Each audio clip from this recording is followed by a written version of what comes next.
I think that my girlfriend is starving herself. Am I overreacting or should I bring it up? Hello. My girlfriend and I have been dating for 3 years. Our anniversary was on the 2nd, and I've been having suspicions that she might be starving herself or at least has an eating disorder. We moved in together about a year ago, so I learned her routine pretty quickly. However, I've noticed some changes. Here's a few examples. When she makes food, she never makes any for herself. When I ask her where her plate is, she says that she already ate. When I offer to share mine, she says no. If I insist, she takes the tiniest bite and says she's full, but then I hear her stomach growling a few hours later. Or if we share a sandwich, she always takes the smallest half. Sometimes it's noticeably smaller. And when I mention it, she gets nervous and tries to change the subject. She's been vomiting a lot lately, and I'm scared that she's making herself throw up. She doesn't seem to have any other symptoms besides vomiting, and when I ask her if something's wrong, she says she doesn't know. Her vomiting doesn't seem real. One time I heard her making a lot of gagging noises and coughing, as if she was forcing it. I'm really scared for her. Some of her pants are looking a little loose on her now. Again, maybe it's normal, but I don't know. I talked briefly to my sister about it, and she said that I was imagining things. But I know my girlfriend. I live with her. I feel like she's going through something right under my nose, and I'm too blind to see it. One time I planned a little date and cooked something for us. I told her I wanted to try a recipe I saw online. I wanted to eat it with her while watching a movie, but she said, "Oh no, sorry, I already ate something before coming." I knew that she was lying because she couldn't look me in the eyes. I told her that I thought that we would eat together, and she said that she forgot and that she's trying to cut out dairy, so she wouldn't have eaten it anyway. Again, lies. I dropped it because I didn't want to fight, so we just watched the movie in mostly silence. I heard her stomach growl a couple of times, and she just drank water. I was getting so irritated because I had food prepared for both of us, so why not just eat it? We went to sleep, and I woke up in the middle of the night to go to the bathroom and found her eating the food that I had made earlier. Why is she ashamed to eat in front of me? I've never done or said anything to make her insecure about her body or her weight. I don't understand. She's always preaching communication, so why not communicate with me? Am I imagining things? Also, she's been pressing me about going to the gym with her and making her a workout plan. Again, maybe she's just trying to get into fitness, but with everything else, I'm scared that it's something worse. If she is starving herself, how do I approach this conversation with her? Has anyone else dealt with something like this? And how did it end? Thank you. In the comments, Polka.Bunny638 says, "As someone who had an eating disorder, all of this fits. It sounds like talking to her isn't working, but maybe offering couples therapy or bringing your concerns to her family if you're close with them. It can get dangerous fast. It's good that she has you to be there and try and help." Absolutely. Bringing in some outside support like couples therapy or talking to her family could be really helpful here. It's clear you care a lot about her well-being, and getting her the support she needs is crucial. I agree. And we'll add that even therapy just for you can be a huge help in learning how to deal with this issue, plus acceptance and boundaries when it comes to what you can actually control. Yeah, she has an eating disorder. Talk to her about it. Who cares if you fight about it? She needs help, so find her help. OP replies, "I tried. One time I told her that I miss eating with her and I felt like I never really see her anymore. And she acted like I was some weirdo. She was like, 'Why do you care so much? That's weird. Mind your own business.' I don't know what to do." So she's turning it around on you and kind of insulting you for caring about her? When somebody says things like, "Why do you care so much?" you have to turn it around and say, "Why don't you care?" Because she either has to say you're not important or that she's hiding something. And now, onto the final update. Hello. I made a post a couple of days ago regarding my girlfriend's eating disorder. I ended up having a conversation with her yesterday, and here's how it went down. I told her yesterday morning not to make any plans for that night because I wanted to do something with her. When she came home, I acted as if everything was normal. I'm not gonna lie, I was scared at first because she seems so on guard these days. Every time I tried to talk about this, she would always shut it down or just leave. So I was scared that she would do it again. I read some comments saying not to bring up her physical appearance because it could be seen as a win in her eyes. So I really tried not to do that. I ended up saying something like, "Baby, I want to talk to you because I've noticed certain behaviors and I'm worried about you. But I just want to start off by saying that I love you more than life, and that's why I really want to solve this, because I truly want to spend the rest of my life with you. But I've noticed that you haven't been eating a lot lately, and it's really worrying me. I know we've talked about this before, but I really want to have a conversation about it right now because I love you so much, and I'm scared for you. It's not weird that I care about you eating. I'm getting scared that something will happen to you because not eating and making yourself throw up can seriously affect your health. I'm not trying to fight with you, but I feel like if we're in a relationship, I should and have to bring up my concerns when there's something wrong. Will you please help me understand what's going on? I love you more than anything. Please just help me help you." She said that I was making a big deal out of nothing, and that she was fine. I said that in our 3 years of dating, I have never seen her act like this. And she said, "Well, of course, I'm not going to be the same at 20 and at 23. And I said, "Please just talk to me and tell me what's going on." She was quiet for a little bit and then said, "Do you think I look skinnier?" I didn't know what to say. Again, some people said not to tell her if I noticed her weight loss, but then I didn't want to lie to her. I said I didn't know and that I didn't notice those kinds of things. I then said that her throwing up was concerning too, and I felt like she does it secretly as if she was doing it on purpose. I followed with, "I just want to help you. Please." And she blurted out, "I know you don't find me attractive anymore." I was speechless, I'm not gonna lie, because it's not true. And she just started crying like I've never seen her cry before. She was inconsolable. She eventually told me that she knew that we had bedroom issues because of my lack of attention to her. Context, I've had issues coming, and it strained our relationship a bit. We had a serious talk about it, and I got an appointment with a urologist, and I thought we'd moved past it. She said that she knew that I wasn't able to come because I thought that she was ugly and fat. I was so confused. She even pulled up examples that I had no idea about. She said that 3 or 4 months ago we were having sex, and when I was about to finish, I apparently glanced at her stomach, and it made me not be able to come. I reassured her that this is completely false and that I might have a medical issue, but I love her body and her face, and I think she is the prettiest woman that I've ever laid eyes on. She was like, "Stop lying." She then revealed that she didn't even want to get skinny and that she's doing all of this for me. I didn't know what to say. I've never been in those types of situations. I just held her as she was crying in my arms, and at this point, I was crying too.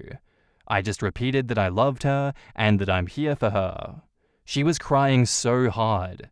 She fell asleep in my arms. While she was sleeping, I started looking up couples therapists and eating disorder therapists. When she woke up, she looked happier. She still wasn't eating, but she seemed less reserved. And here I am now. I saw a comment suggesting that I should buy low-calorie snacks just to get her to eat, but I'm scared. Just finally having that conversation was hard, but now getting her to eat is a different story. Same with therapy. I don't know if she'll blow up at that suggestion. I called in sick at work just to spend some time with her. I will try to eventually convince her to go to therapy, but for now, I don't know. Thank you everyone for commenting. You all helped me so much. In the comments, Specialist Air 6693 says, "I've struggled with anorexia for 16 years, starting when I was 14. Your conversation was beautiful. Please call a physician for further assistance. She may need to go into a facility to get her behaviors back in check. Do not force regular foods. This can cause more issues than benefits. Start with protein shakes and smoothies, liquids that are packed with nutrition." You did amazing. What a shock to hear that she thought you wanted this. It must have hurt. This will be a long journey, but it sounds like you are looking up the right things. Sending love and healing. And OP replies, "I know. I haven't stopped thinking about this. I'm trying to think about every conversation I've ever had with her, and I literally cannot think of a single thing I've said or done to let her think that I don't like her body. Thank you for the support. This means a lot to me. I have dysmorphia. My sister-in-law posted candid shots of me on a trip recently, and all I can see is just how awful I look. What weird facial expressions I'm making. How unnatural I look sitting or standing. It's just wrong and deeply upsetting. It literally threw me into a panic attack and made me ill. Objectively, I'm capable of seeing that those things aren't true, or not more true than anyone else in an unflattering and unposed picture, but it caught me off guard and easily could have gotten worse if I didn't have the tools that I've gained over the years to help me manage. I have supportive and loving friends and family, but I can also tell you that I've latched on to every, even unintended, negative thing that they've said because my brain has a medical issue that needs treatment. Please don't try to logic your girlfriend out of a chemical imbalance that she needs and deserves help with. Am I the asshole for making someone uncomfortable at the gym? For context, I, 19 female, go to the gym regularly, and because of my job and school, I have a very limited schedule. And I always go during the same hours, which works great, because at this time the gym is almost empty. This Monday, I noticed a new guy, 30s, maybe 40s, male. I don't usually pay attention to other people, but I saw him because he was in an area that I have to walk through in order to get to the treadmills. I choose my treadmill and start doing my thing, and not even 5 minutes later, he started using the treadmill right next to mine. Which wouldn't be weird, except all the other treadmills were empty, around 15. It made me a bit uncomfortable, but I ignored it, finished my hour, and then left. The next day, the exact same thing happens, but this time he greets me. I politely smiled and said hello back, finished my hour, and then left. The third day, the same thing. He's doing other stuff. I arrive, he follows me to the treadmills, picks the one next to me, and then greets me. This time I said hello back, grabbed my stuff, and changed treadmills so that I can be far from him. He stayed there for 5 to 10 minutes before going away. I thought that was the end, but then he came back with one of the employees. They asked me to remove my headphones, and he started telling the employee that I was making him feel uncomfortable and unwelcome. I don't know what he told them, but I explained my side, and the employee told him that people usually want space while working out. It went back and forth between them, and then the man left. The employee apologized for the inconvenience, and they too left. Fourth day arrives, and when I go to the gym, that same employee greeted me and asked if that was the only time that I could go to the gym, explained that the man kept complaining about how rude I was, and it could all be avoided if we picked different hours. I can't do that because this is the only free time I have. I didn't think that I was doing anything wrong, but now I'm thinking that I should have told the man that I would appreciate space before changing treadmills and making things weird for everyone. In the comments, Jonesy Raven says, "Are you effing kidding me? A grown man is encroaching a teenage girl's gym experience repeatedly, and they asked her to change visiting hours instead of telling creepy McCreepface to leave her alone? F right off. Not the asshole for sure. Also, there's 15 machines. If she made him uncomfortable, use one as far away from her as possible." And how interesting that he never felt uncomfortable the first 2 times he used the treadmill right next to her when there were 12 other ones not directly next to her, and only complained about feeling uncomfortable after she moved away. What a dick. His ego was so hurt that he made this shit up. And OP and any other person should never ignore their instincts when it comes to a situation just feeling off. The guy's uncomfortable? Well, that's too bad. He's only trying to make her question her own instincts.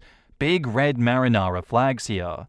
Make that gym apologize and get rid of him. I would like to add, Gen Z women, if you ever feel uncomfortable, then just approach a millennial or Gen X woman and say someone is making you feel uncomfortable and ask to work out, shop, or sit with us. A majority of us give 0 Fs anymore, and we will have your back. Older men prey on younger women who think that they will be intimidated. Nothing in this world intimidates my mid-30s ass anymore, especially if I'm with my man. It's game over. I second this. I can and will cause a scene if a man gets creepy. Point in fact, I have before. I know that creepy men don't want attention drawn to their transgressions, so I get loud and very clear about not wanting or needing whatever he thinks he has. So let me get this straight. A man that I do not know is following me around and making me uncomfortable, and because I'm not interested in making nice with him or flirting with him, I'm the bad guy for making him feel uncomfortable. Do you not see how this makes this gym look? Like a haven for sexual predators? Not the asshole. Seek this guy's boss. Also, the only thing she did was move to a different machine. Like, that guy runs to his mum each time he faces something that doesn't go his way or what? But if I were OP, I would phrase like you did. Because it made no sense they asked her to change hours instead of the guy. Misogynistic much? The only thing she did was to move to a different machine. Basically gave the guy more room. Not the asshole. It's unspoken gym etiquette not to go in the machines right next to a stranger if there are plenty of other ones free. It sounds like he was just being a creep and got annoyed that you were moving away from him. He also deliberately stops what he's doing and follows her to the treadmill to work out next to her. I don't really like the idea of always having to give people space, because there are certain machines that work better than others, and that may put you next to someone even if there are other open machines. But this guy's not doing that. Back up to the post, there is an edit. I said this in a comment, but I'll add it here because it might be relevant. I did think he was a creep, but when the employee talked to me about it, it made me second guess everything. He was very respectful and polite, the employee, but telling me that I should consider going in a different schedule made me think that I could have handled this differently and that I was in the wrong. I'll ask to talk to a supervisor on Monday. Edit 2, a lot of people are telling me to go straight to corporates, but there's not a corporate. This isn't a huge chain gym, it's just a local gym in my somewhat small city in Colombia. I guess that takes this out of the realm of it being a North American problem then. Regardless, you're still not the asshole here at all, and very much so the employee is defending this predator.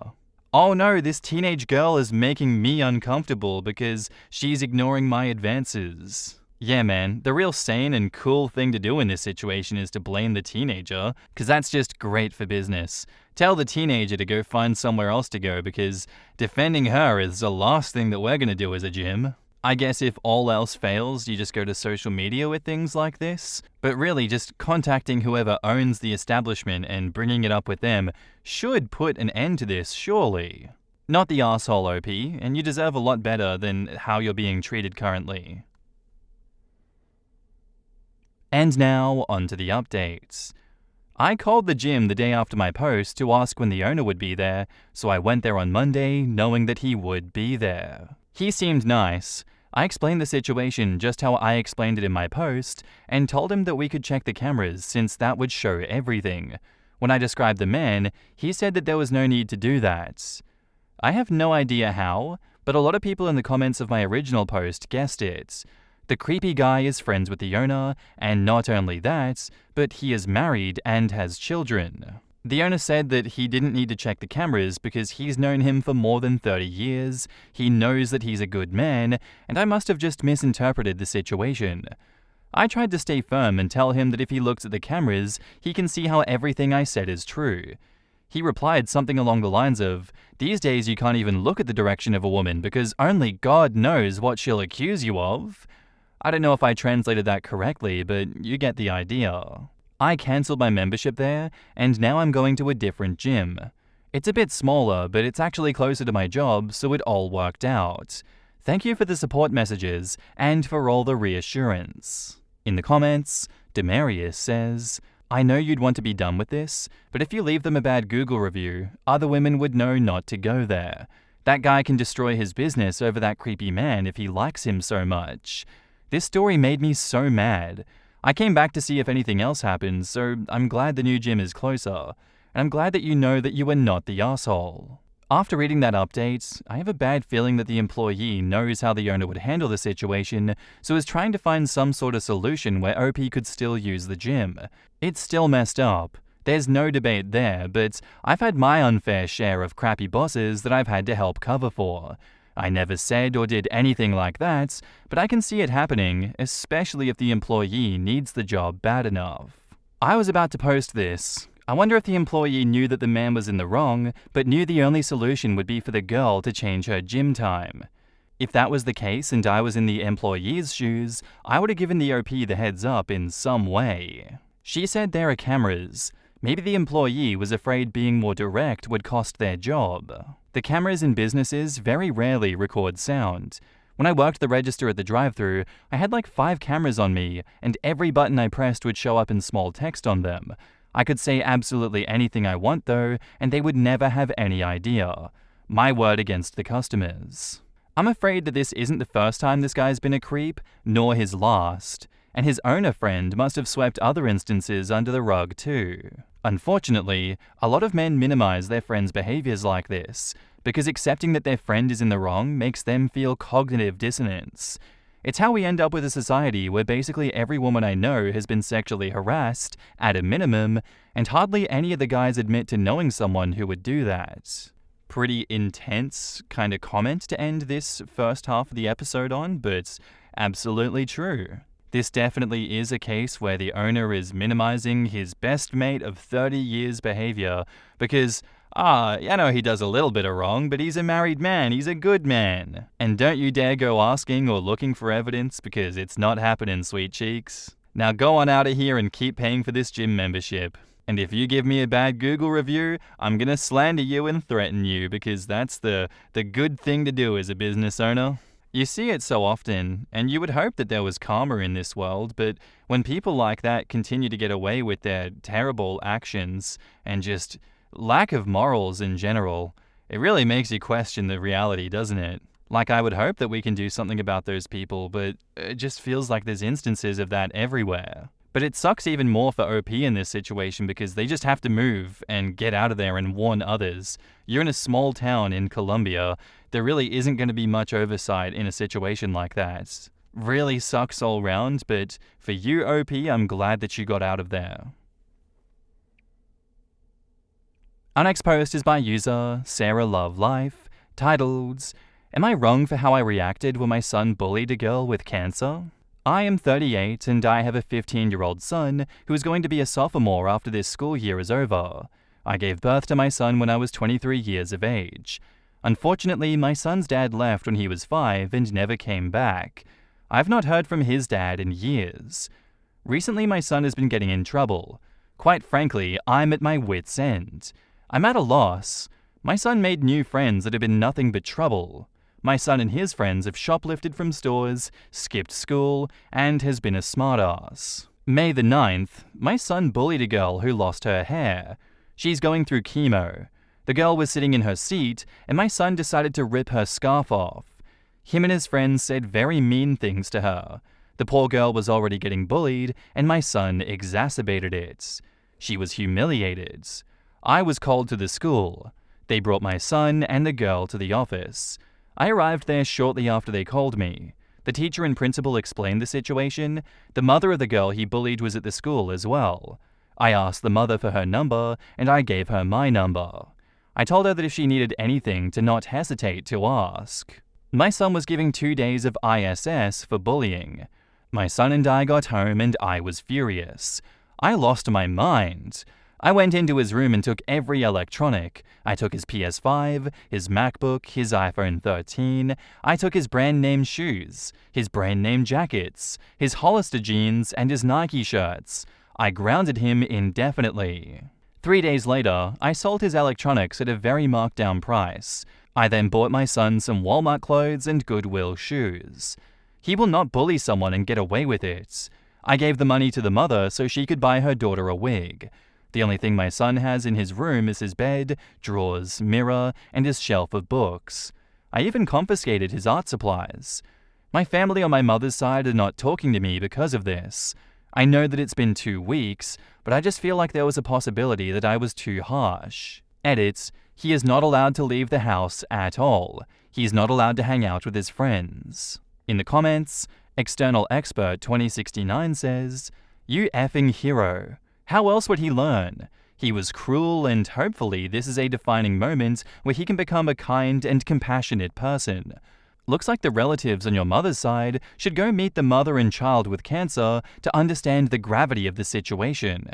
I don't think they understand how horrible this really was. Great job parenting. And OP replies, I just hope he learns from this. I've tried talking to him many times about this, and it just doesn't work. Have you thought of therapy sessions? I was a total jerk as a teen. I'm not now, but damn, I wish I could go back and slap myself. You've had the conversations, and you needed to take action. Perhaps therapy at this point is essential. OP says, definitely. He's going to therapy for sure. Not the asshole. You did exactly what you were supposed to do. You were parenting him. Good job.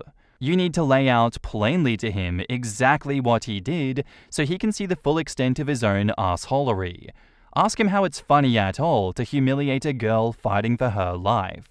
Tell him that she lost her hair literally trying to stay alive and cure the disease trying to kill her, and ask him how he found that funny. Tell him that it was a cowardly thing to do, picking on a girl who is far braver than he is, making herself sick to survive. That you were disappointed and disgusted because you raised him better, and he needs to do better. He needs to understand so he can learn and grow from this. OP replies, I told him that it's not her fault that she lost her hair. I explained to him that hair is very important to a girl and that it was hard for her to lose it. I explained that she already feels awful about her looks, and he made it worse. Sounds like you were doing everything right. Teenagers are just freaking hard. And how disappointing with family members thinking that this is acceptable behavior. Do not pay attention to them. OP says, I'm not. You are too hard on yourself.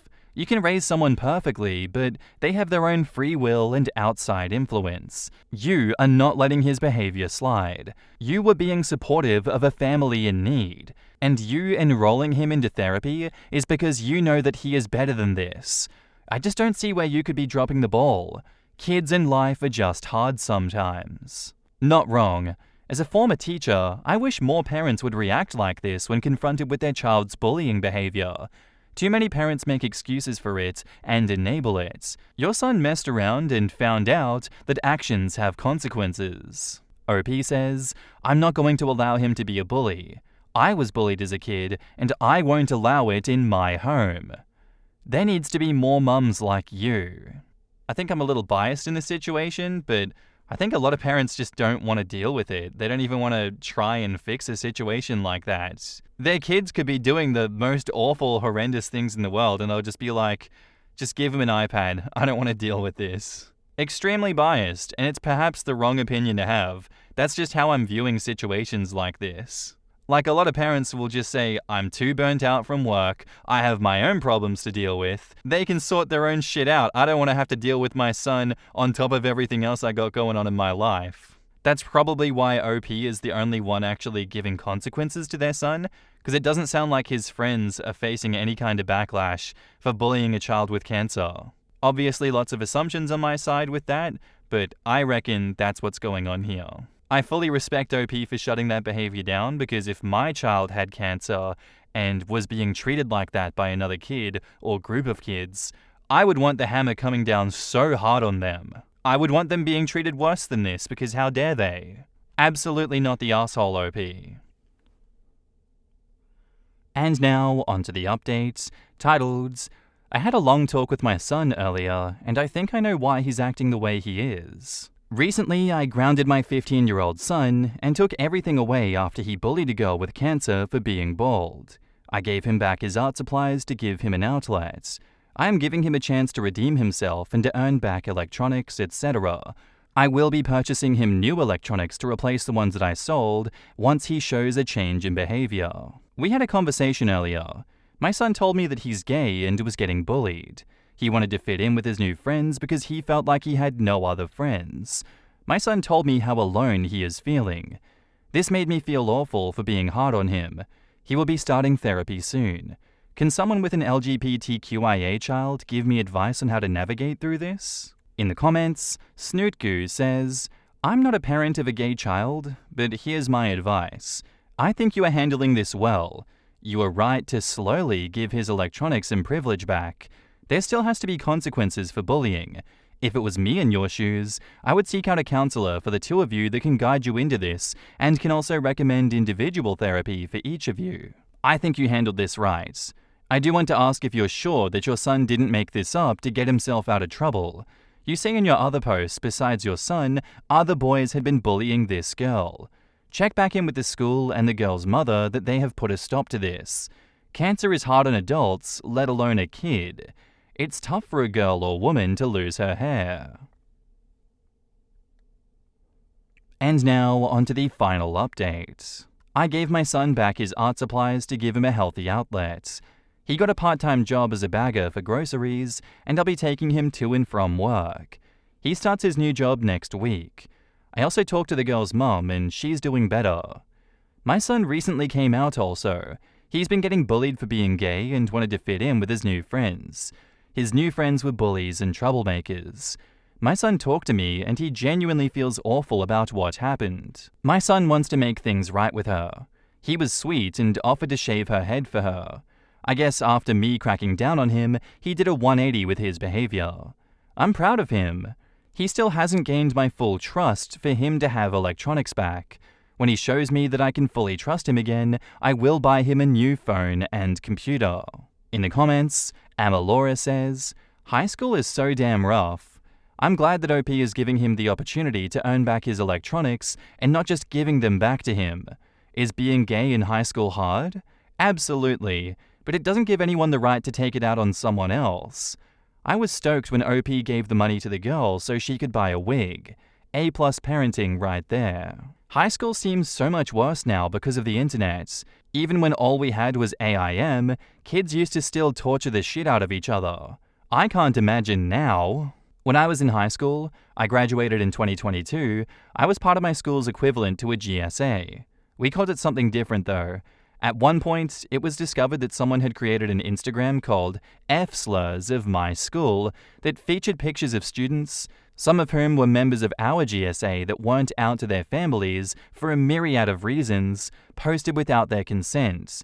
School administration got the account shut down somehow, but we never found out who was behind it. There were other similar accounts too, which I only found out after the fact.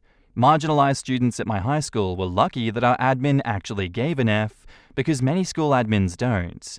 The internet has made it easier than ever to bully people without attaching your name or face to it. It's honestly scary. When you don't know who's behind it, there's not nearly as much that you can do. I teach high school and taught middle school. When a kid hits middle school, parents lose a lot of control, and kids start getting more influenced by their friends.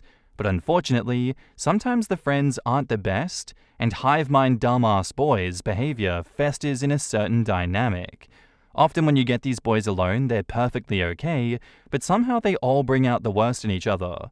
Fortunately, in the big picture, good parenting can save a kid, but it'll be really tough, especially if your kid is rebellious. My friend noticed this with her kid.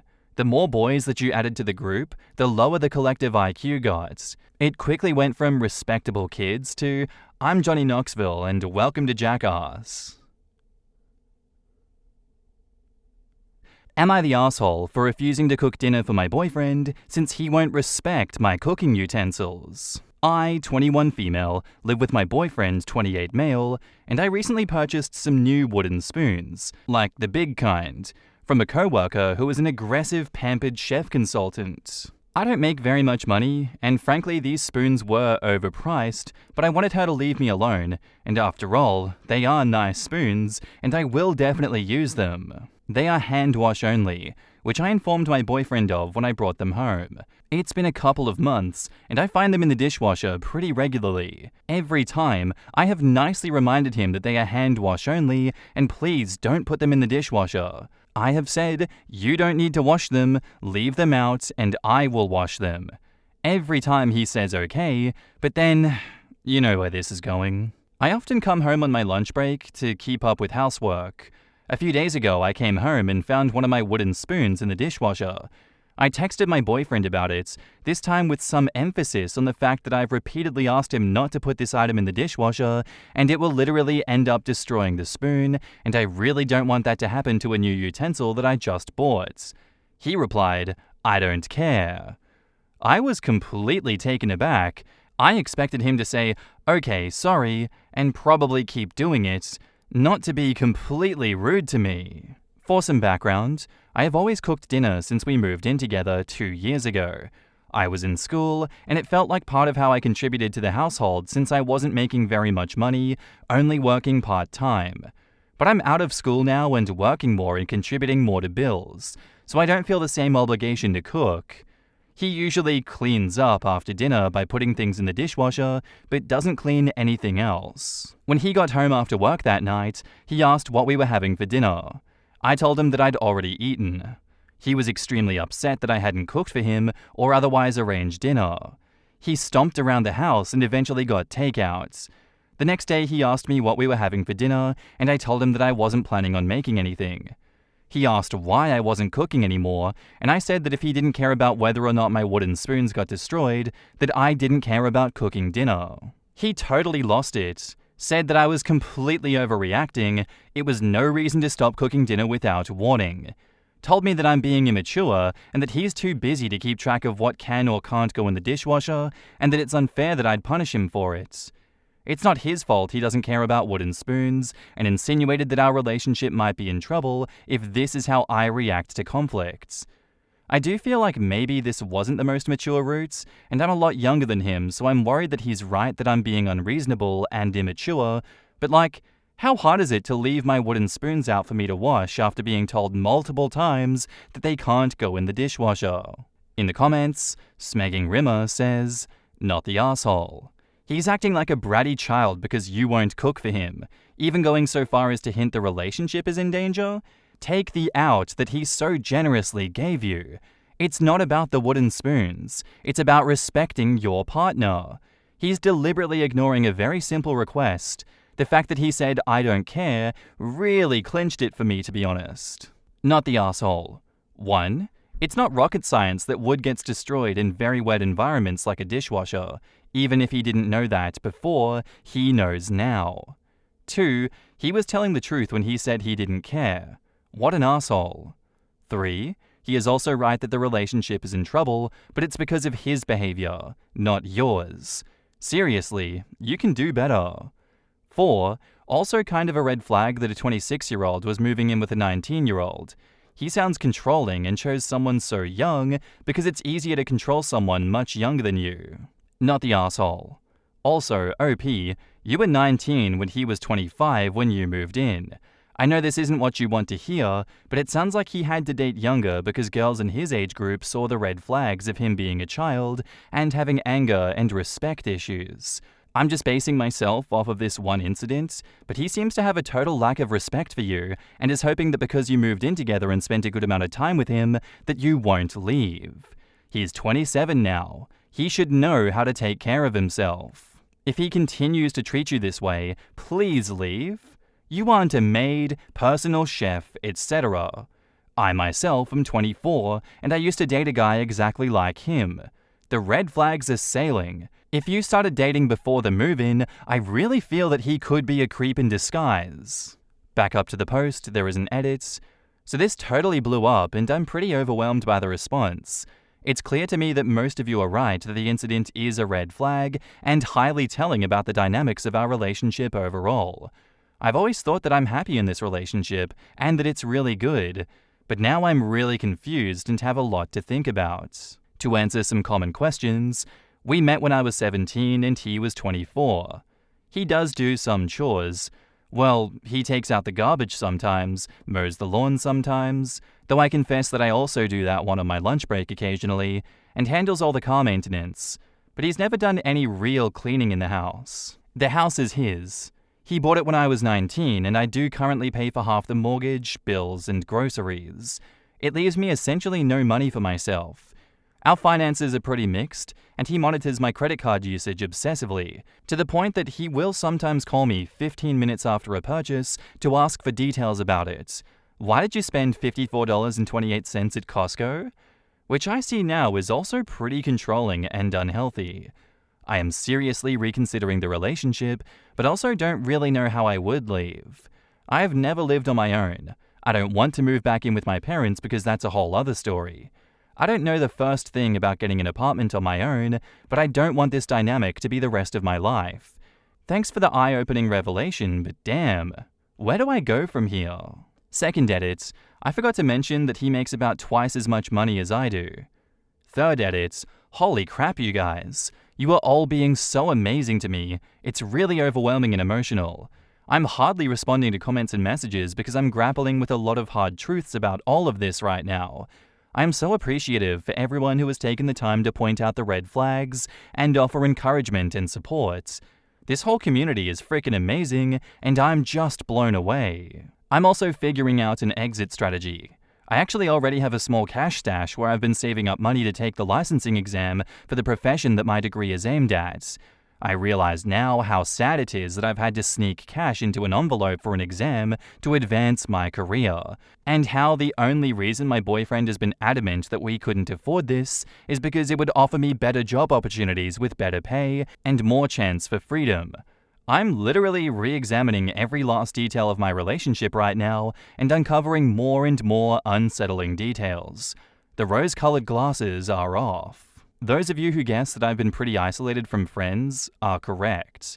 My social life is his social life, and I don't even know how that happened. Not wanting to go to my parents for help is more of a pride thing with a bit of estrangement.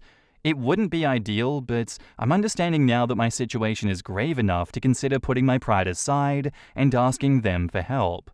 I was, and I guess still am, feeling terrified about trying to live on my own since my boyfriend has been taking care of me my entire adult life, but as someone commented, I've been taking care of him, managing a house, and paying half a mortgage and bills. I can actually take care of my shit, I do not need him. That said, I'm emotionally gutted and am not ready to go nuclear on this situation just yet. But I'll post an update once I'm out to let everyone know how it goes. While I'm coming around to admitting that I'm in an emotionally abusive situation, I'm having a hard time imagining him getting violent with me. However, I hear your concerns and have read a lot of the resources you guys have provided and plan to act as though violence is a possibility. Even though I feel silly and dramatic for it, better to be dramatic than hurt.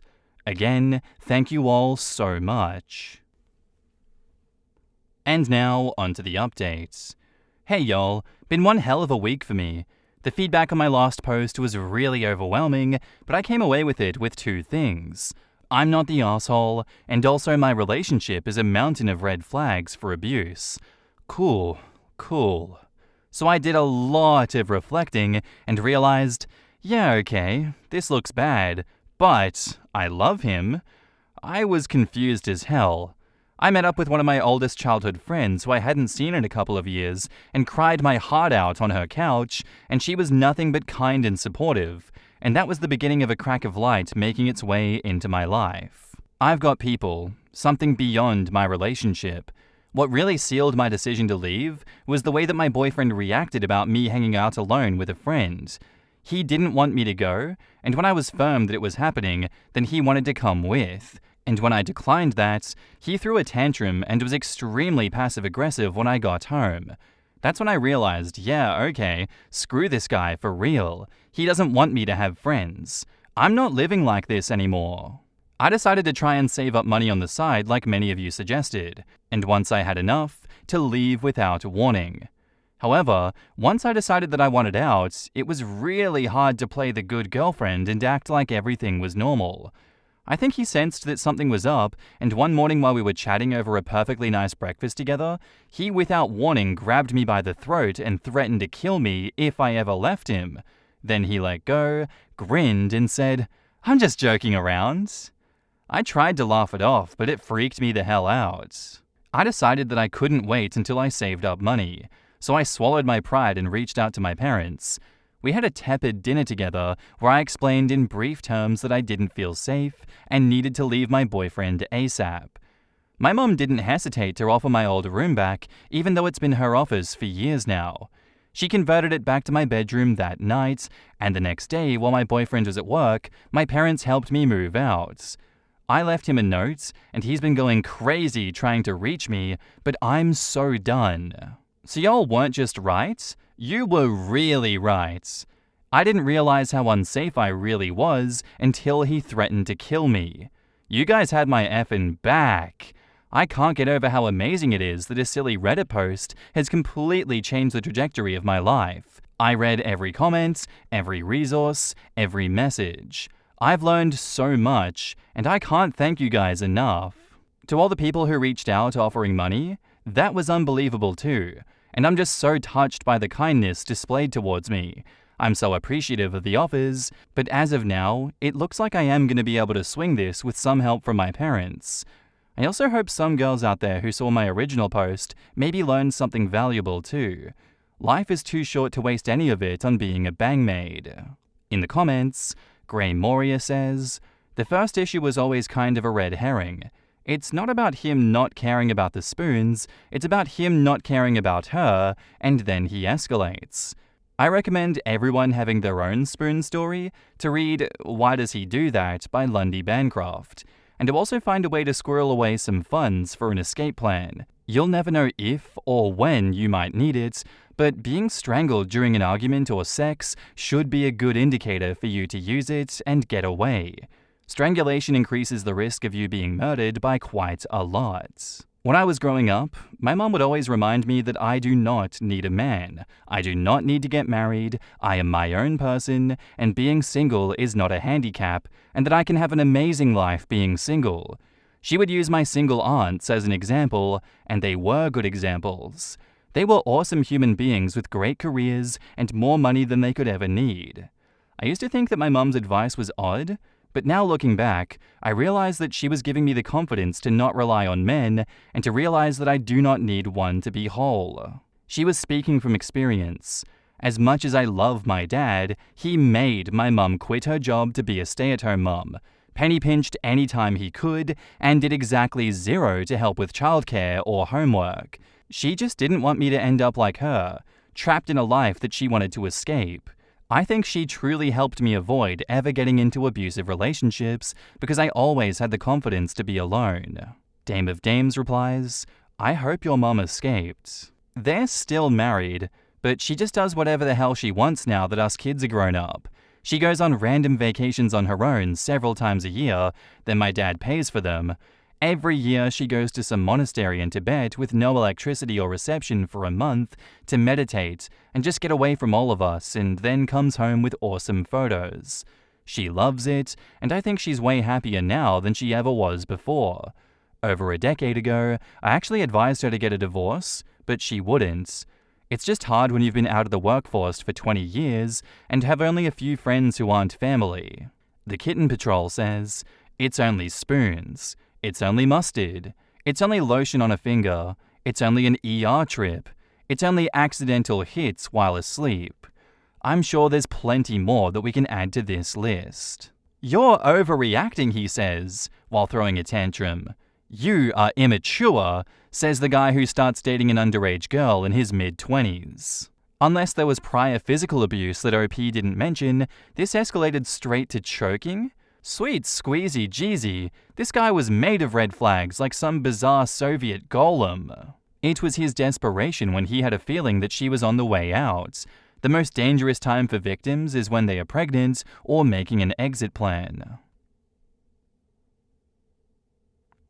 Our next post is by a throwaway account, titled, "My female 27, soon-to-be husband, male 28, called me by his assistant's name during sex. My significant other and I have been high school sweethearts, and we're due to get married this June. We just have a chemistry that works extremely well, and always did.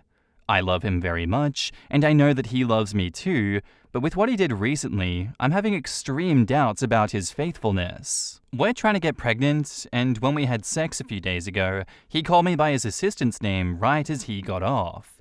He immediately got up and apologized and seemed extremely shocked. I was too.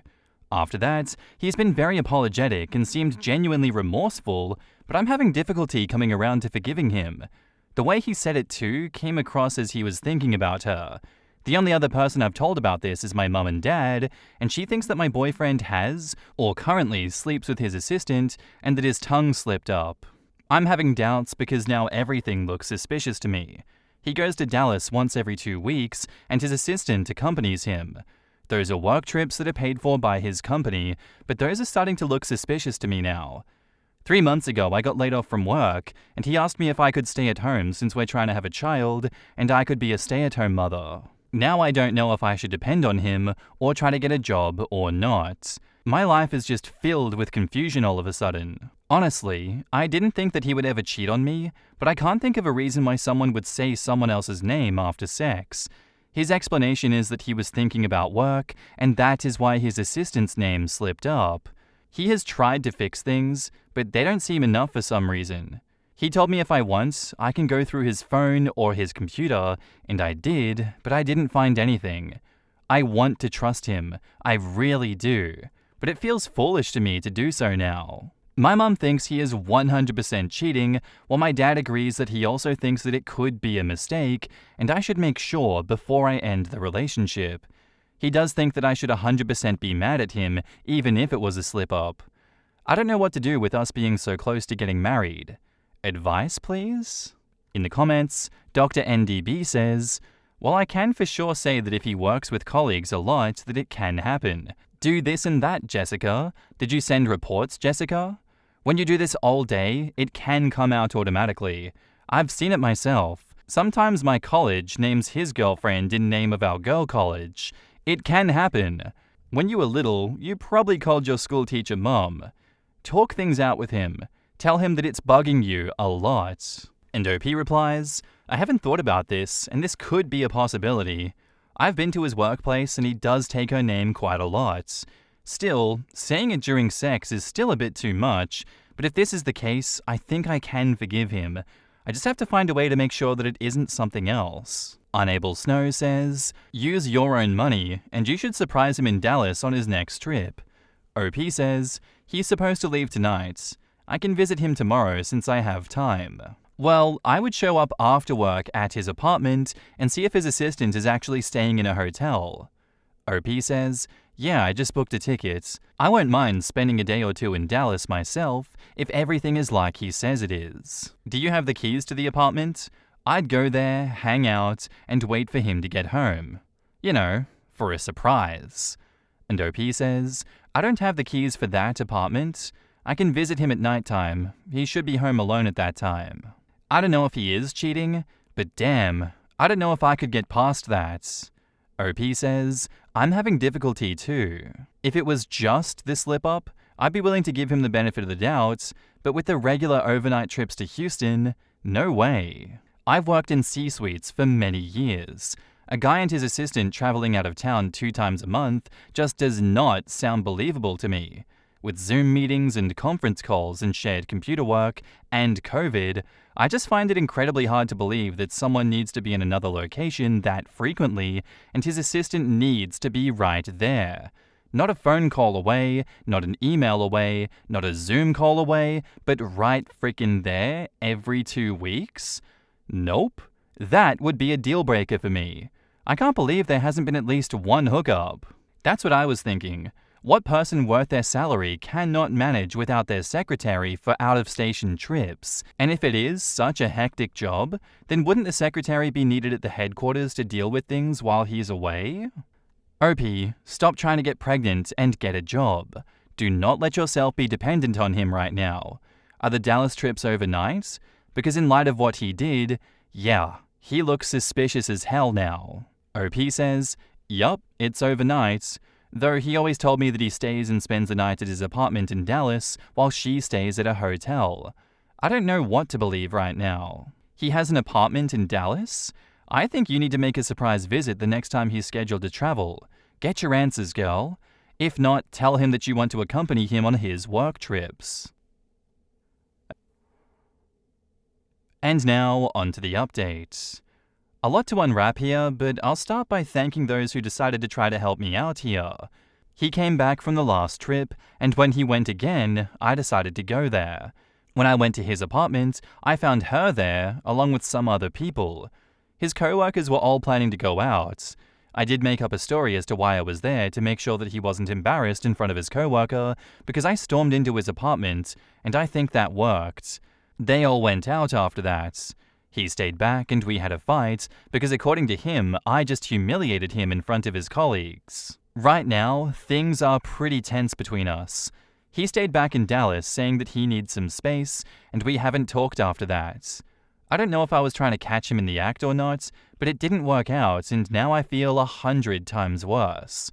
I regret telling my mum about this because she sent a VN to him and told him to stop being a baby and nothing would have happened if I didn't say another woman's name.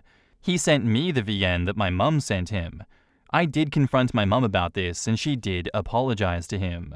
Now I feel like maybe it was an honest mistake on his part and that I blew up out of proportion. Waiting on him to come back so that we can talk this out and fix this and move forward. Just a little update, things didn't go well like I wanted it to. In the comments, the Clumsy Pirate says, "Did the assistant have any reaction to seeing you? Was she cold or surprised or anything? Honestly, this could be a harmless slip-up on his end, but I would do my due diligence before the wedding. No matter how angry he gets, divorces are so much harder than breakups. If you're trying to set the record straight before moving forward, he shouldn't be resistant about it. It was him who said another woman's name in bed. You didn't start any of it." OP replies, "Everyone was a little surprised to see me there, to be honest. Not just her. My partner was surprised too. We aren't getting married. We are no longer engaged. Probably in the future. He's a pretty straightforward guy himself. Either he'll end it or be okay with it. Things are pretty bad right now, and I'm gonna give him time and let him come and talk to me." Info. Why was it bad that you surprised him? What was wrong with you being around his colleagues, and especially his assistant? If he loves you, he should be glad to see you. What was the deal? What did you say when you entered the apartment that could have embarrassed him? I'm gonna be honest, I'm not liking his behavior. What is up with his friends? This whole thing is messed up. What is he doing talking about this with his assistant? OP replies, "I don't know what I said exactly because I was very angry at that time, but as I mentioned in the post above, I stormed into his apartment and was accusatory.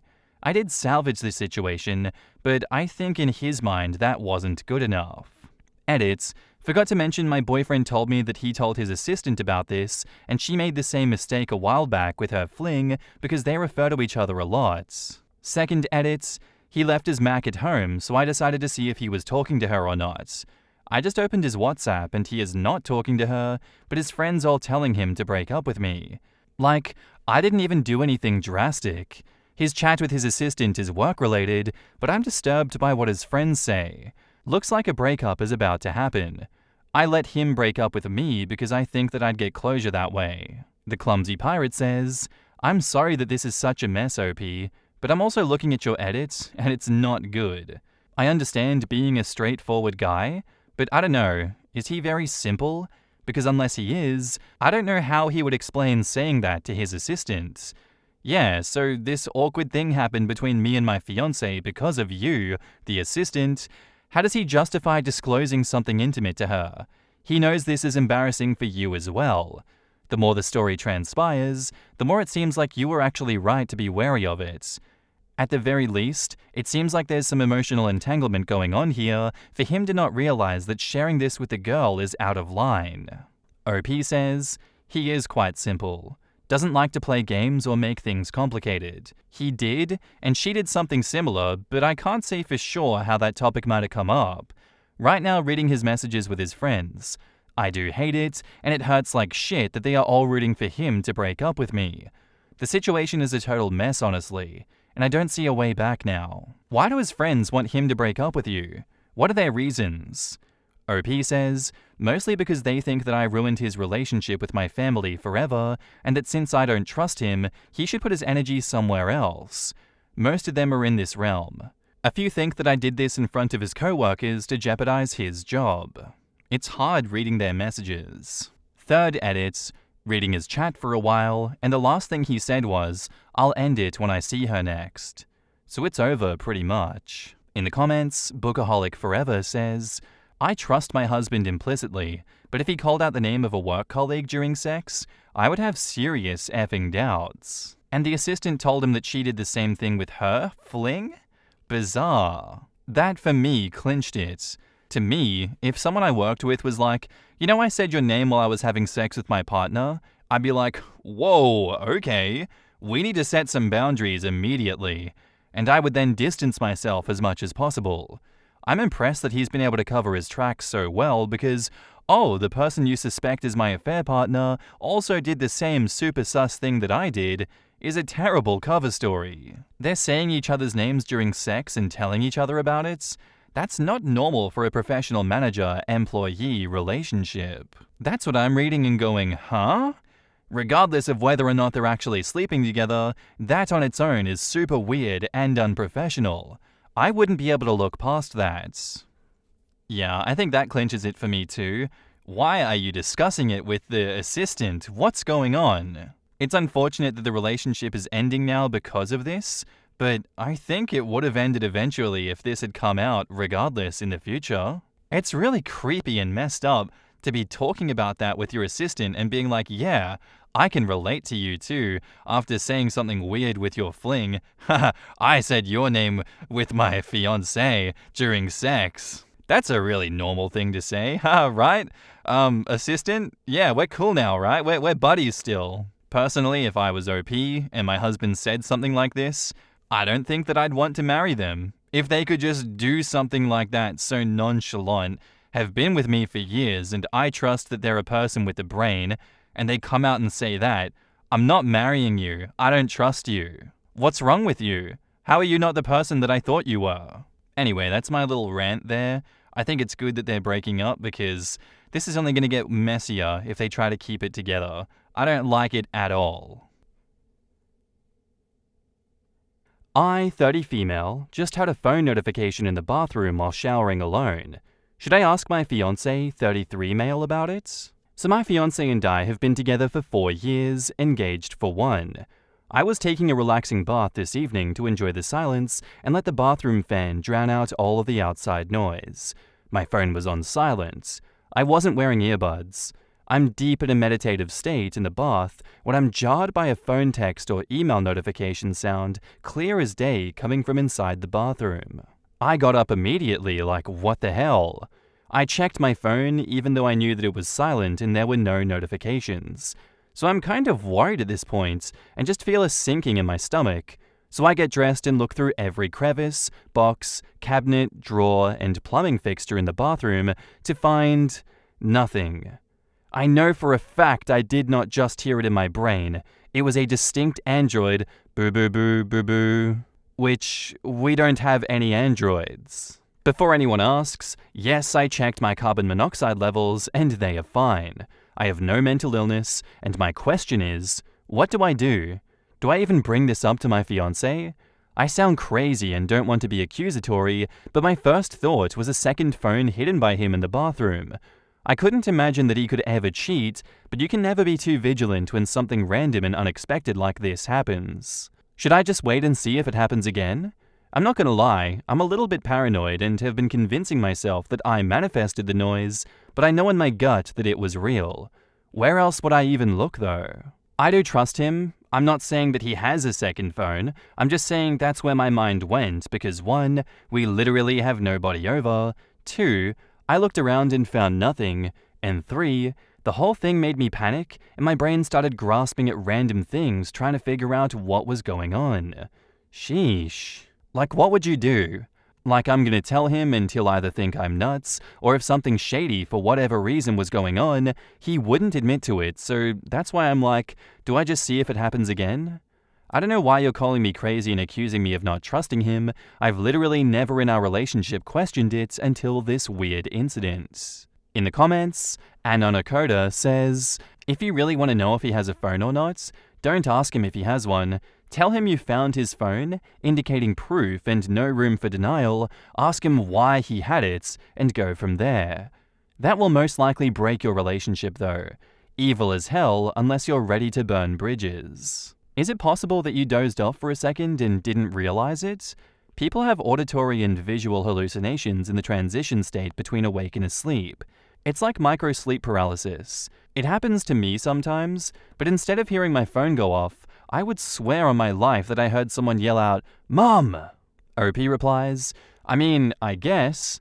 I won't discount it. It just seems weird because it was a notification sound I've only ever heard like 2 times in my life from a phone that I don't use. So I don't know.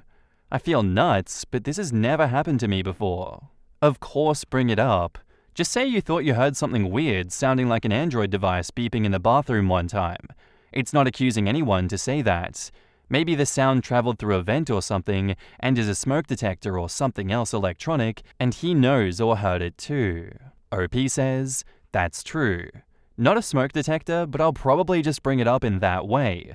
I think I was just overthinking how to go about it without sounding like a weirdo or accusatory. I need coffee. You should be able to bring up anything like this at any time with a fiancé easily. You'll be fine. I don't know about that one, Chief. Potentially could be cheating, potentially could be auditory hallucinations. I really don't know what to say about that one, but that first comment from the Redditor saying, straight up accuse him and say you have evidence without having evidence. Burning bridges, it's straight evil. I don't know about that. I don't think you should do that one. That's a bit crazy. Yeah, I'm just going to destroy my 4-year relationship straight off the bat. Hell yeah. Most sane Reddit comment 2024.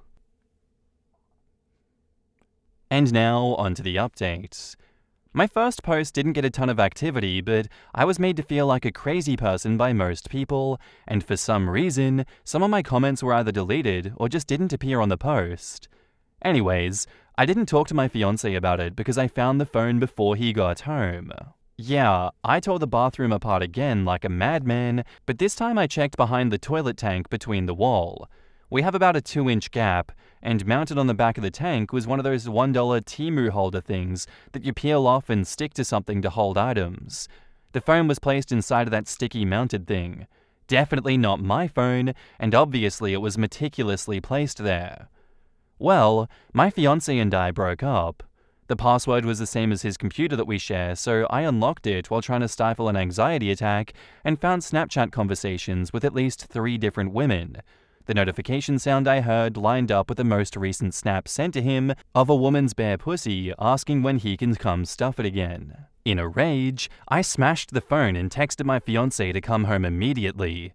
He came home and already looked pale like he knew. I asked him how effing long this has been going on, and he refused to answer anything. I told him to pack his crap and leave. As he walks out with his backpack, I hear him mutter, "I knew I forgot to silence it."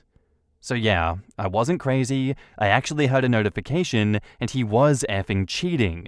Now my whole world is upside down, and I don't know where to go from here. I just can't believe this. I fell asleep crying and woke up in a daze, feeling like everything was normal until I remembered. So, not a very fun update, sorry. In the comments, the round file says, "Damn, so you aren't actually crazy like people thought in the original post. I'm sorry that this happened to you." OP replies, "I still feel crazy, but I guess it's just anxiety and low self-esteem." So he probably keeps it there because he used it when he was in the bathroom, otherwise there'd be much better places to keep it hidden. OP says, "That's exactly what I think happened. He did take really long showers sometimes, 2 to 3 times a day." That's crazy! 2 to 3 showers a day for that long, oh my god. A, get a full STD panel done. B, look at the bright side. You found out before the wedding and children. And C, you didn't marry this clown. It'll sting for a bit, but be a blessing in disguise. Yeah, it's not right that he was cheating, but the good news is that someone this stupid and brazen is not in OP's life anymore. When they're this blatant, it's so much easier to not be gaslit and wonder if you should take them back. I feel like he made it way more complicated. Why not just install WhatsApp, talk to the girls, then delete the app when he'll be around his girlfriend, then install it again when you're alone? I don't like cheaters, but why go through all that trouble? Also, why wouldn't you power the phone off when you hide it? It looks like she got rid of a cheater, and a dumb one at that. Holy crap, I am so sorry. And the audacity to say that I know I forgot to silence it is just staggering. Be glad this happened now and not 5 years down the road when you're pregnant and married. Now you heal. OP says, "Thanks, sad face." Right? If he thinks the problem with the situation is that he didn't silence his phone, he is absolutely hopeless. So sorry, OP. Honestly, good for you for realizing what you heard and finding it. This sucks, but his reaction shows that you would have married a cold-blooded asshole. Cheating is bad enough, But this dude seriously put a secret phone in your shared bathroom. Wow, what a gentleman. And then, I knew I forgot to silence it. Girl, oof, I would have thrown something at his head, I promise. I kinda know how this feels. My ex-partner's mum was dying of leukemia. It was a really rough set of circumstances. My partner spoke with her every day on the phone.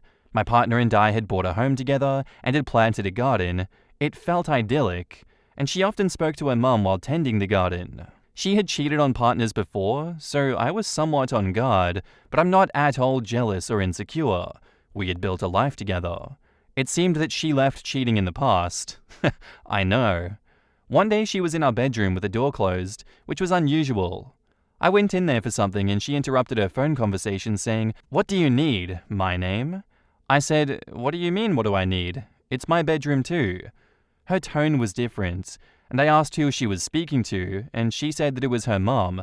I said, "Oh, please tell her I love her." I got on the bed with my partner as I said that. She ended the call in the most uncomfortable way and without telling her mum I loved her, which, to be honest, was a test. She failed. She would silence her phone at night, and I never asked to go through it. I later learned that she deleted everything anyway. That seemed shady, but she gave reasons. This was long ago, so I wrote down the date and time of the call. I had to wait about 3 weeks for the phone bill to arrive so I could see who she was really talking to. It was agony. I got the bill, and it was her friend that I'd felt uncomfortable with for a number of reasons. I kept quiet until the next day. We were in the car together, and I asked something vague about cheating. My partner said, "I will spend the rest of my life proving to you that I would never hurt you like that. I love you too much to do that." Then she went on for a while, looking right into my eyes. I told her, I know everything. Spoiler, I did not know everything, but it was enough. We had some back and forth, and with a lot of frustration she said, "I wish you had told me that." And I said, "Yeah, I just bet you do." All of those conversations she had while wholesomely tending to our garden were her affair partner. If I hadn't known what I did, my heart would have felt so full with how she was talking to me. It was sweet. It just sends your stomach to your toes. So the lesson of the day here, ladies and gentlemen, is to trust your instincts. Don't listen to all Reddit advice, but listen to some Reddit advice. It does help. In the end, I'm glad that she did find the phone and she got rid of that asshole. He did kind of waste 4 years of their life together, but what can you do? Better than to be married and with kids, I say. So good luck in the future, OP. I do hope things go well for you. I do hope the next person that you decide to get in a relationship with doesn't do you dirty like that. Good luck.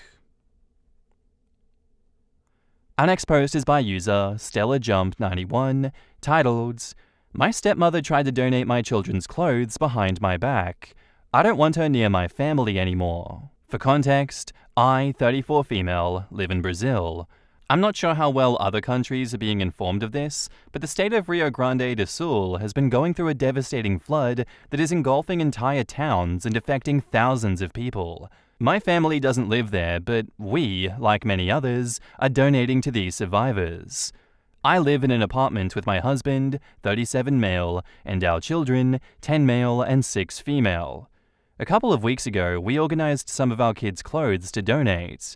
My father and stepmother told me that they were donating their clothes as well, and offered to stop by, pick up our clothes, and donate everything together. I agreed.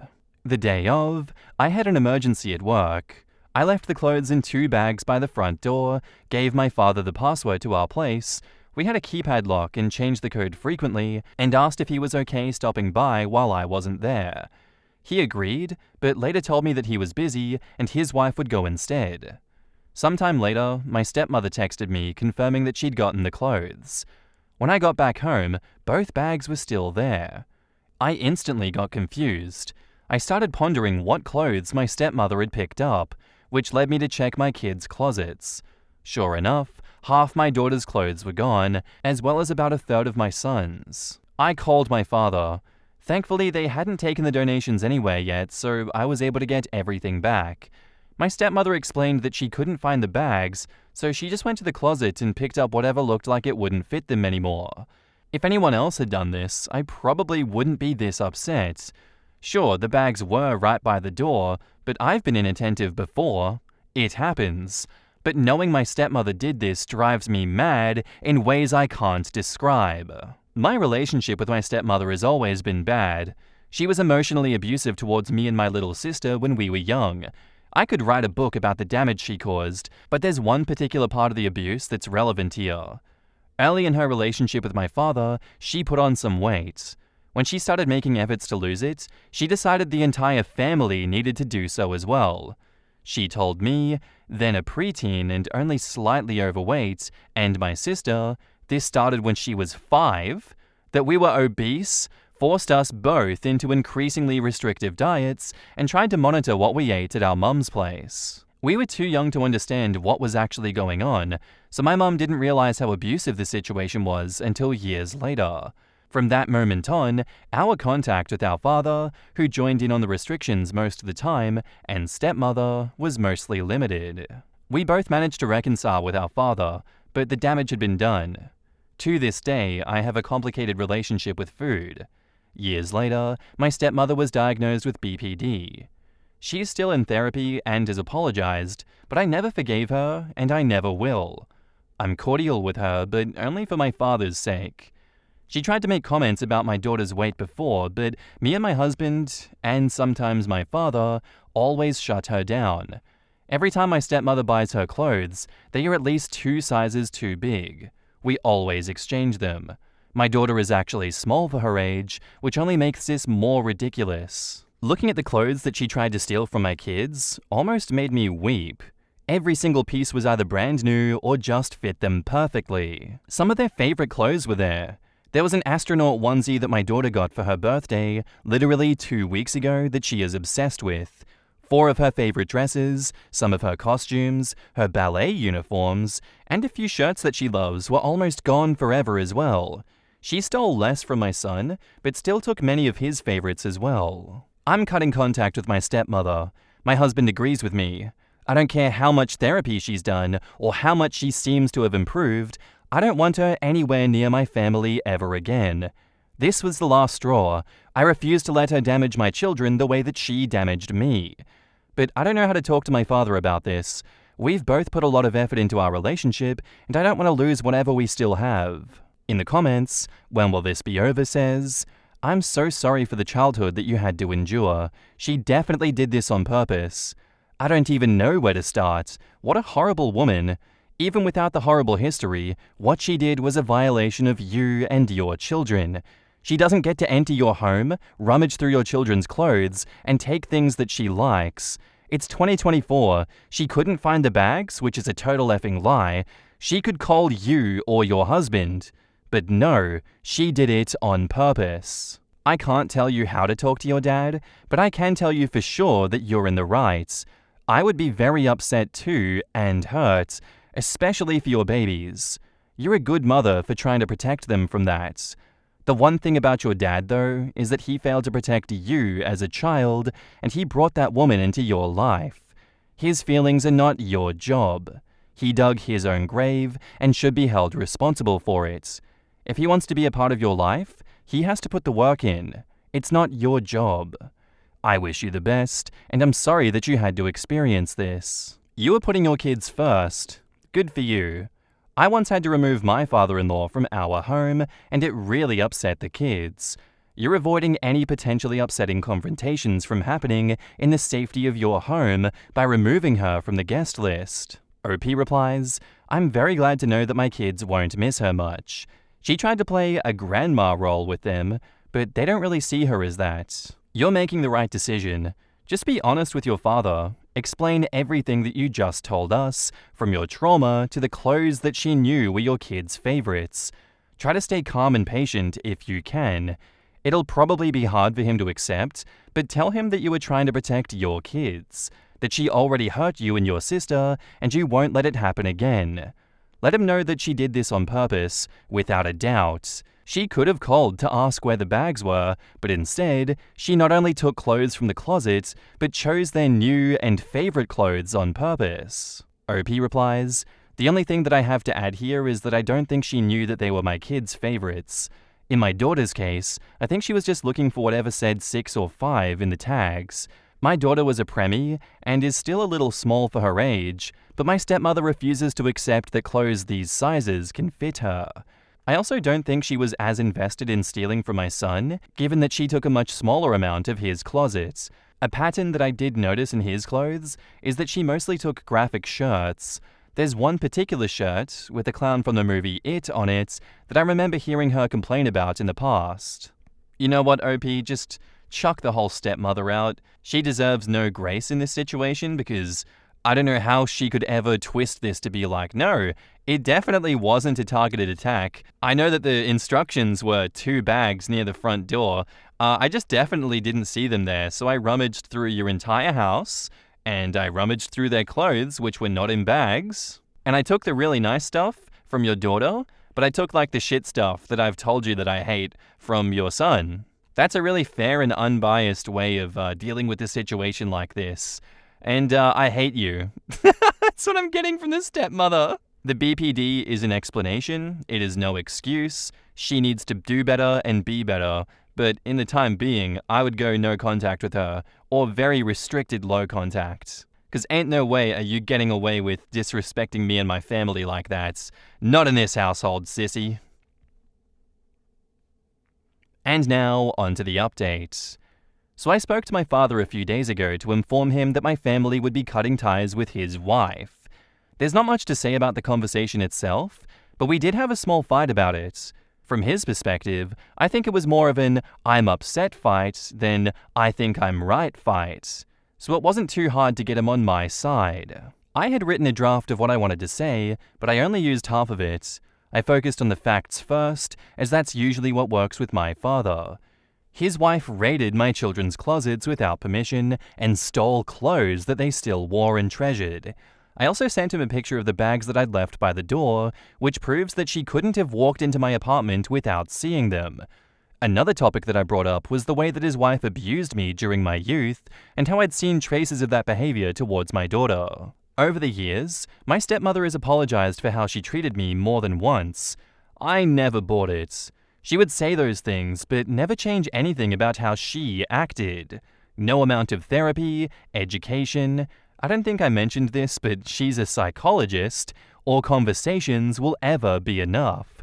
Even if she somehow did change, she will always be the person who made me spend my entire youth hating everything about myself. The only reason that I remained civil towards her was because my dad loves her, for whatever reason.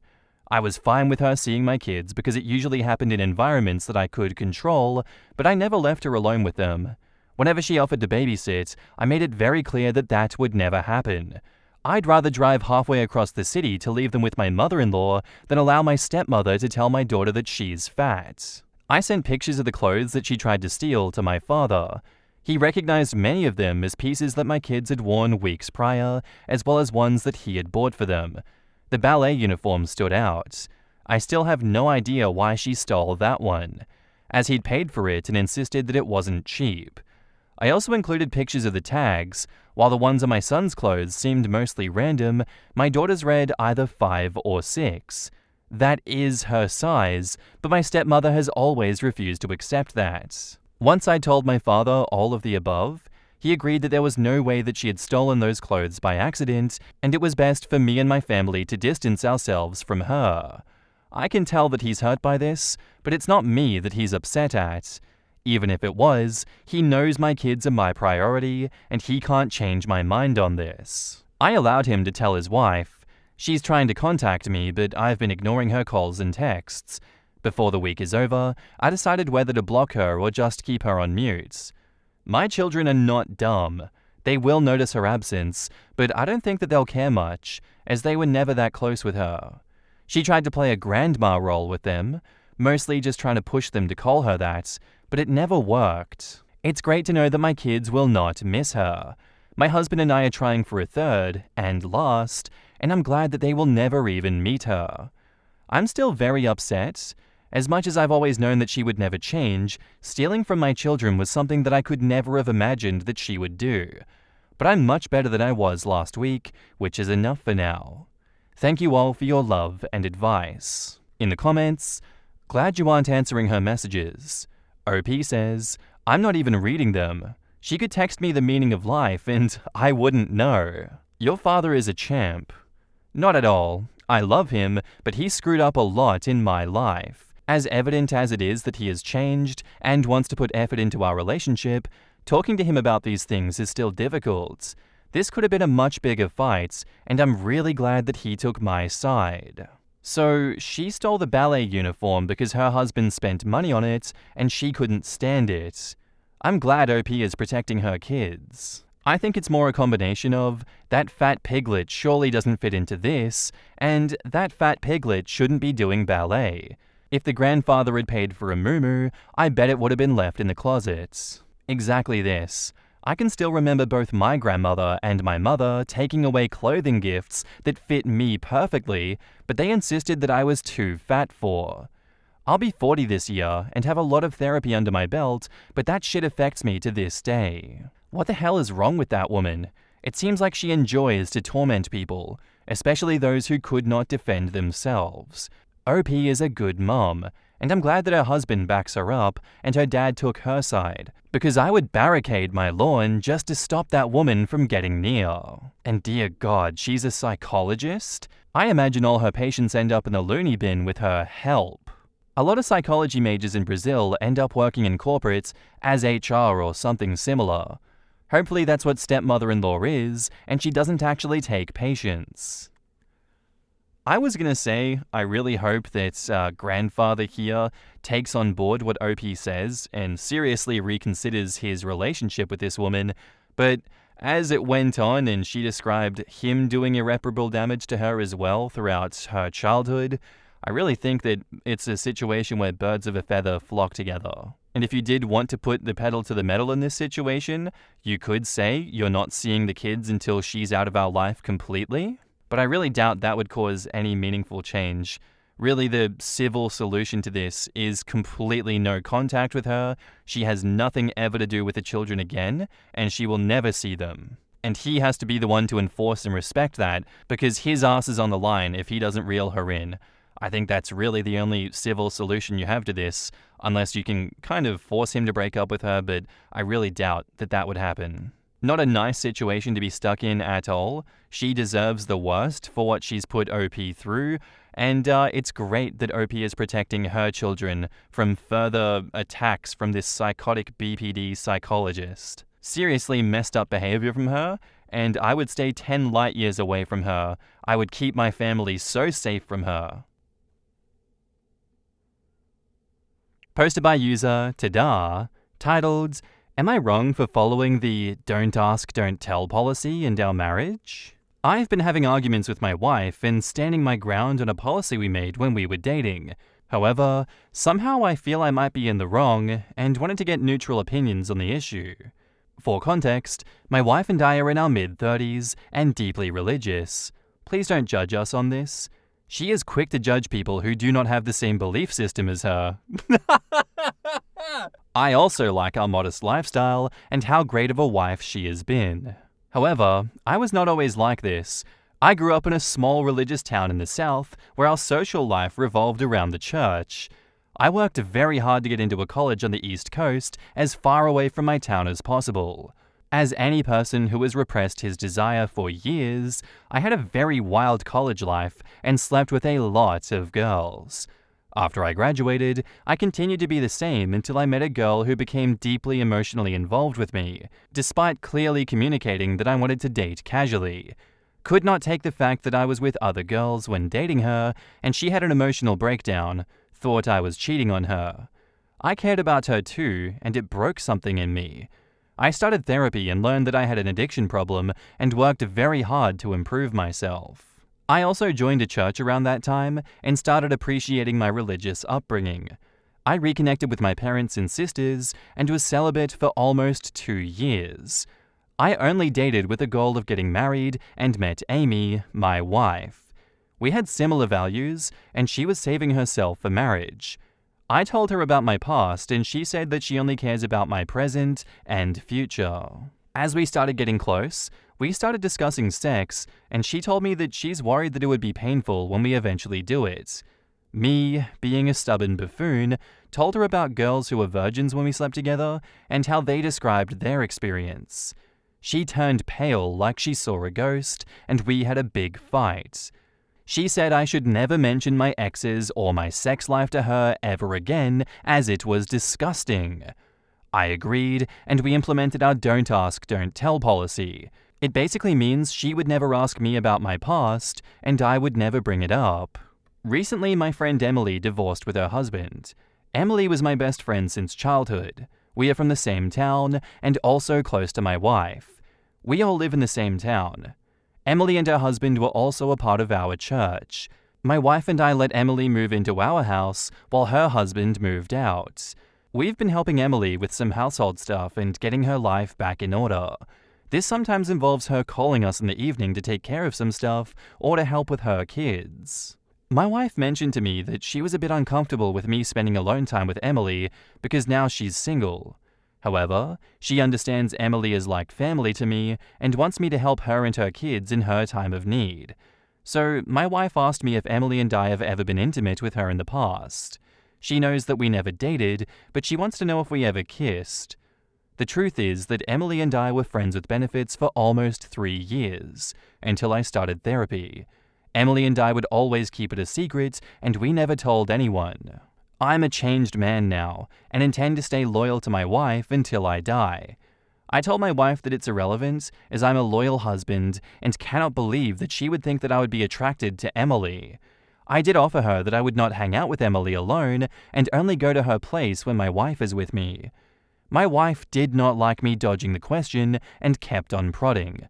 I invoked our don't ask, don't tell policy that we have followed for more than 10 years now. My wife is upset at me that I'm not giving her a straight answer. I, on the other hand, feel that it's unfair to me to tell her about Emily now when she forbade me to talk about it for all these years. I know that there is a good possibility that my wife would again freak out after knowing the truth, and most probably ask me to never see Emily again. I wanted opinions on what I should do in this case. Am I wrong to keep the truth from my wife because we made a promise to never bring up my past? Which is horrible when I think about it now. Or is my wife in the wrong to break our policy by asking me about Emily? In the comments, you're the asshole. Dude, use common sense. You let a friend that you used to sleep with move into your home. You didn't see it becoming a problem?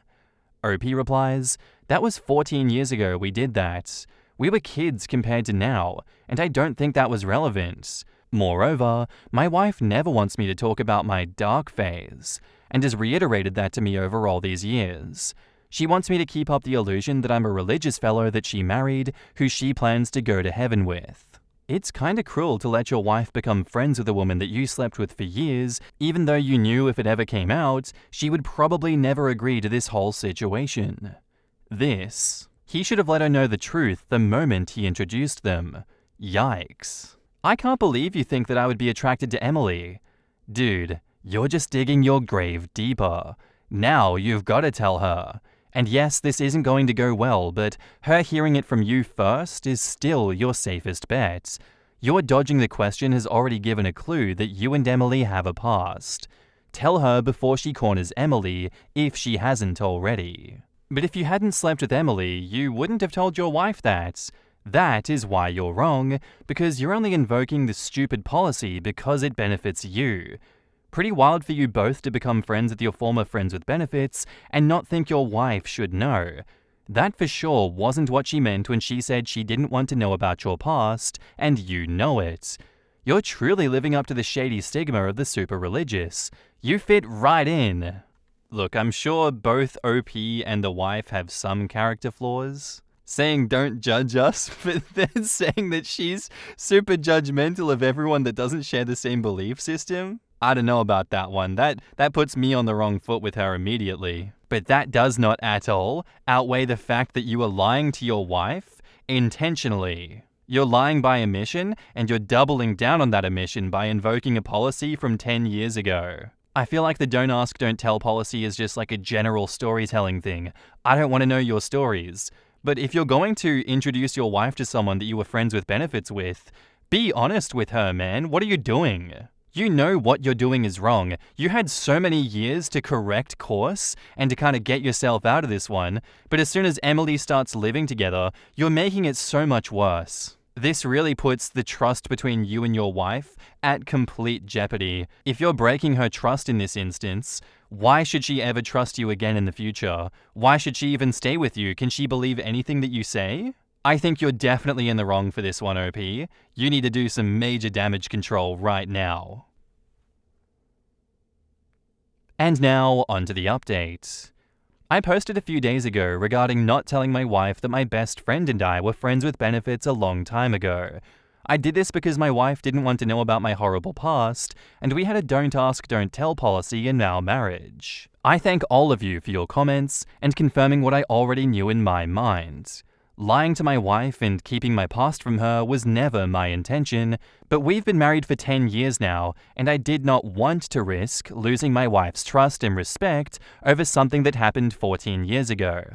Yeah, OP, you said you did not risk losing your wife's trust? You actually did do that. Don't tell us that you did not risk it, because you did risk it. I talked to my wife over the weekend.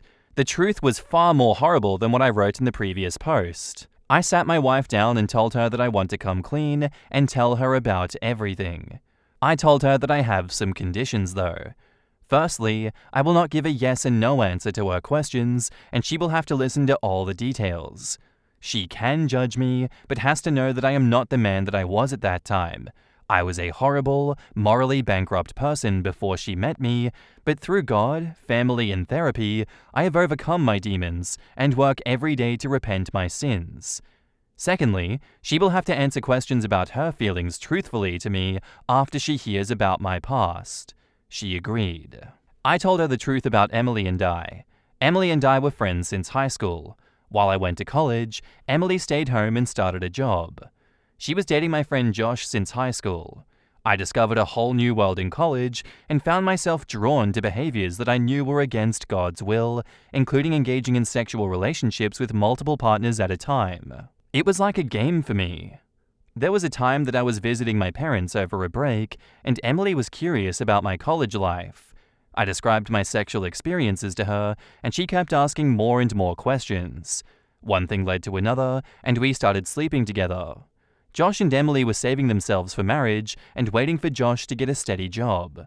This lasted for 3 years, and Emily and I hooked up every time I visited home. It was our little secret. When I finally decided to seek help, I informed Emily about it. She made me promise to never talk about our fling to anyone. I felt guilty never telling the truth to Josh, but she broke up with Josh soon after. I rediscovered my spirituality and recognized the importance of repentance and recognition of my personal sin. And since then, I have lived a very disciplined life and have been a loyal husband to my wife. Amy had tears in her eyes, and I really was scared that she would leave me after hearing about my horrible past. However, she still stands by the fact that she cares about my present and my future and would never judge me. She said that God, in His infinite mercy, did not abandon me. My wife assured me that she loves me and always will. She trusts me, but just wanted to know about Emily since things have changed now. I asked her if any of my actions suggested that I was disloyal and why Emily. She told me that when Emily's husband's affair came to light, it was very shocking how such an upstanding, God-fearing man would have years-long affair with his co-worker and father a child out of wedlock. This was not an isolated incident, as we had similar incidents happen in our church during the last few years. Amy told me that it just shook her to her core. Amy was the one who suggested Emily and the kids move in with us until her husband moved out of their family home. Emily only stayed with us for a week. Emily started calling us a lot as we supported her through this rough time. However, it bothered my wife that Emily would just call me during the evenings after work, after her kids went to sleep, for support. We would just sit and talk for 30 to 45 minutes, and I would leave. The final straw was a week ago when we all went to a park with Emily's kids, and I was chasing them while my wife and Emily were talking. Emily told my wife that I would one day be a great father and how much I love her kids. She told my wife to start trying harder to have kids so that we can complete our family and hopefully God would make me a father soon. My wife has struggled with infertility issues, and despite trying every medical procedure, God has still not blessed us with a child. I have suggested adoption, but my wife says that God will hear our prayers, and we just have to try as hard as we can. Amy said that her discussion with Emily made her feel incomplete and bad that she is not able to make me a father. Her head started spiraling, and she started thinking that since I love Emily's kids, and Emily is now single, I might leave her to go to Emily. That was the reason that she wanted to know if Emily and I were ever romantically involved. I assured Amy that I would never betray her, and that she is enough for me. It was very emotional to see her feel bad about things that she cannot control. I also am to blame, as I'm sure that God is punishing her for my sins in the past. However, I intend to be loyal to the woman who literally saved me and be the best husband possible. I again thank all of you for being frank and straightforward and helping me tell my wife about my past. In the comments, SNicoleXO says, I think it might be time to take a step back from your friendship with Emily. Her actions are shady. Calling you after work every night, telling your wife how much you love her kids? Seriously, Opie, you really need to think about this. Regardless of your intentions, Emily's are not pure. You need to step back from Emily at least for now. She needs to find her support and solace elsewhere. That said, and I mean zero disrespect from this, God can bless you with a child in many ways. Pursuing adoption isn't giving up. It's another way to receive the gift of becoming parents. One could argue that adopting a child would be God answering the child's prayers. Infertility is not a punishment for anyone's sins. Yeah, that's absolutely disgusting. Squash that thought right now, OP. Are you still friends with Josh? OP says, no, I cut contact with a lot of people after I started therapy. I wronged him and felt guilty to be around him. However, I never told him what happened because of Emily. In fact, I had not thought of him for a really long time until this weekend when talking to my wife. Why did I laugh so hard about it being shocking that an upstanding God-fearing man would have an affair? There's nothing shocking about it. And he immediately goes on to say the same thing had happened multiple times recently in their congregation. Zero self-awareness. Look, all the best in the future with this one, OP. I really do think your wife needs a bunch of support in this troubling time, and I do think that you need to distance yourself from Emily, because her words and actions have been pretty damning, pretty not okay towards your wife. If I was your wife, I'd be really down in the dumps right now if Emily said all that to me. I understand that you're kind of blind to these things, and that's okay. Just take the advice from the internet and step away from her and fix your marriage with your wife. This is not the end. It doesn't have to be the end. But if you're not careful, it will be the end. Our next post is by user mainsite7738, titled, My wife said she does not owe me sex. And she's right. She does not owe me sex just because I'm her husband, but I cannot take it anymore. Sexual incompatibility is hell. I've been busy drafting divorce documents with my lawyer this week. I believe it's best if we separate because we became incompatible after some time. 4 years of marriage, both in our early 30s, hormone test came up normal. I begged her for marriage counseling with sex therapy. I did everything that she pointed out. She came up with other excuses. Since the beginning of the relationship, we take turns handling laundry and dishes. For the other tasks, we have our own responsibilities for different rooms and tasks. It is not in the sexual department as well. She doesn't seem to be into having non-sexual intimacy either recently. Countless discussions and nothing in the end. It wasn't like that in the beginning, so I'm not sure what happened. Marriage counseling and sexual therapy didn't work either. She seems happy in the relationship and in daily life, but I'm not. We've had sex only 2 times since the beginning of this year. She mentioned that we should start trying to have kids at the beginning of this week, and I got annoyed. What am I? Something kept only for breeding? I'll give her the divorce notice documents next Monday, and I'm torn the relationship will end like that. I will also leave the house as soon as possible.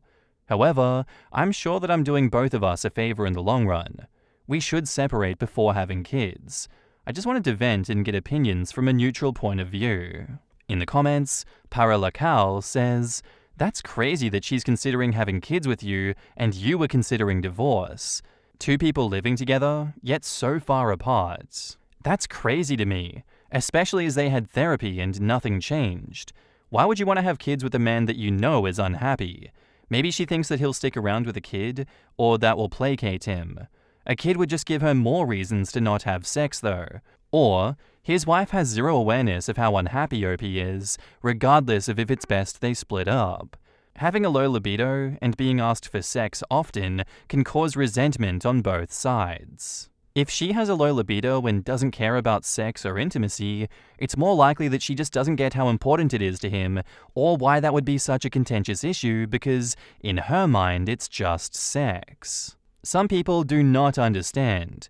My partner loves football, but I have no interest in football. I still listen to him talking about it and read up on football so I could understand what the hell he was talking about, and offered to go to games with him when his anxiety improves. I didn't put as much effort in with my ex-husband, and I learned to try and love, or at least seem interested in, the thing my partner loves the most now. He's low libido and hated me for initiating all the time, so I let him initiate it, and we are far happier now. Sex is important to me, but I've decided that less sex is worth being with him, but it's a perfectly acceptable reason to leave someone over. He at least acknowledged it and tried more non-sexual intimacy after we spoke. Turned out, he stopped that because he thought that I'd be disappointed if it didn't lead to anything sexual. Once that misunderstanding was sorted out, we are doing far better. Sorry, went on a bit of a tangent. Thank you for not bringing kids into this marriage. OP says, it's obvious the resentment would grow even more in the future. Having a child in that environment would be such a cruel thing to do. When you hand her the papers, do not, I repeat, do not have sex with her. One poster did that and she ended up pregnant. He did the one thing we all tell people not to do. He didn't want to leave after that. Sure enough, sex stopped right after the revelation. Stick to your guns if you're going to do this. Get ready for the hysterical bonding. It's coming. She's going to be all over you and promising change. Once she's comfortable that you're back, it'll go back to the way that it was, most likely with a child on the way. OP having the divorce talk with his wife, OP says, I told her that I would consider divorce in our last talk, but she didn't believe it, nor took it seriously. Also, I don't believe that people should stay in miserable positions in any part of their life. Everyone has a right to leave and choose better for themselves. OP responds to questions on the sex life with his wife. The first 2 years of the marriage, it was good. After that, it started declining to a point of almost no sex. I don't think that she was having an affair because there is no clue or something to make me suspicious.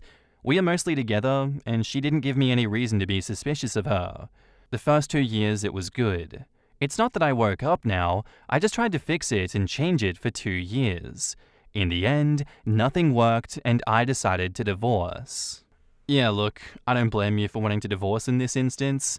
I do think that she may try and flip the switch on you and offer you a bunch of sex and really try to get you back, giving you what you want. But that's a trap. You know, she's treated you this way for such a long time.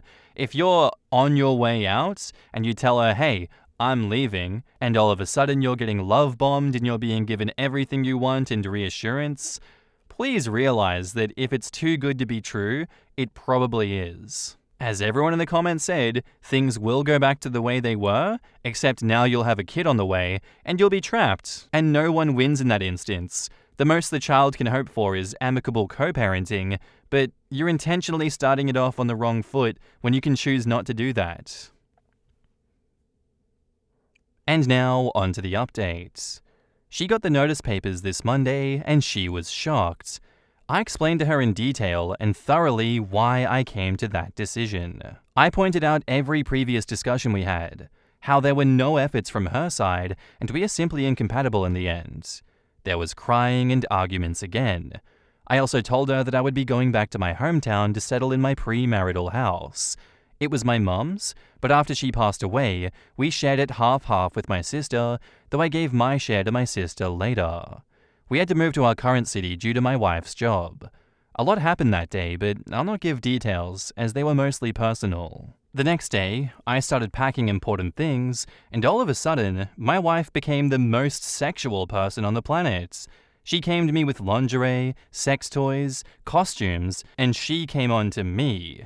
I'm gonna be honest, I had a very hard time resisting, but I rejected her advances every time. She's the woman that I love and desire after all, but I don't think staying in this marriage will be healthy for either of us. I'm currently staying at a hotel with my important belongings. I changed my passwords and handled other shared things. My sister will come next week to get me, and I believe that I'll be staying at her place in our hometown for a while, at least until beds and furniture are delivered to the house. Some people pointed out that she may be cheating on me, but she didn't give me a reason to be suspicious of that. I trust her fully. I just wish that we were more compatible in the intimacy department. She's trying to reach out to me, but I reject her calls and do not read her texts. I may need a few days of peace and silence to get myself ready for everything coming up. Thank you for the advice and suggestions in the last thread. Take care. In the comments, Fantastic Anus says, "Well done on being strong when she confronted you with everything you had been wishing she would. That was a good choice.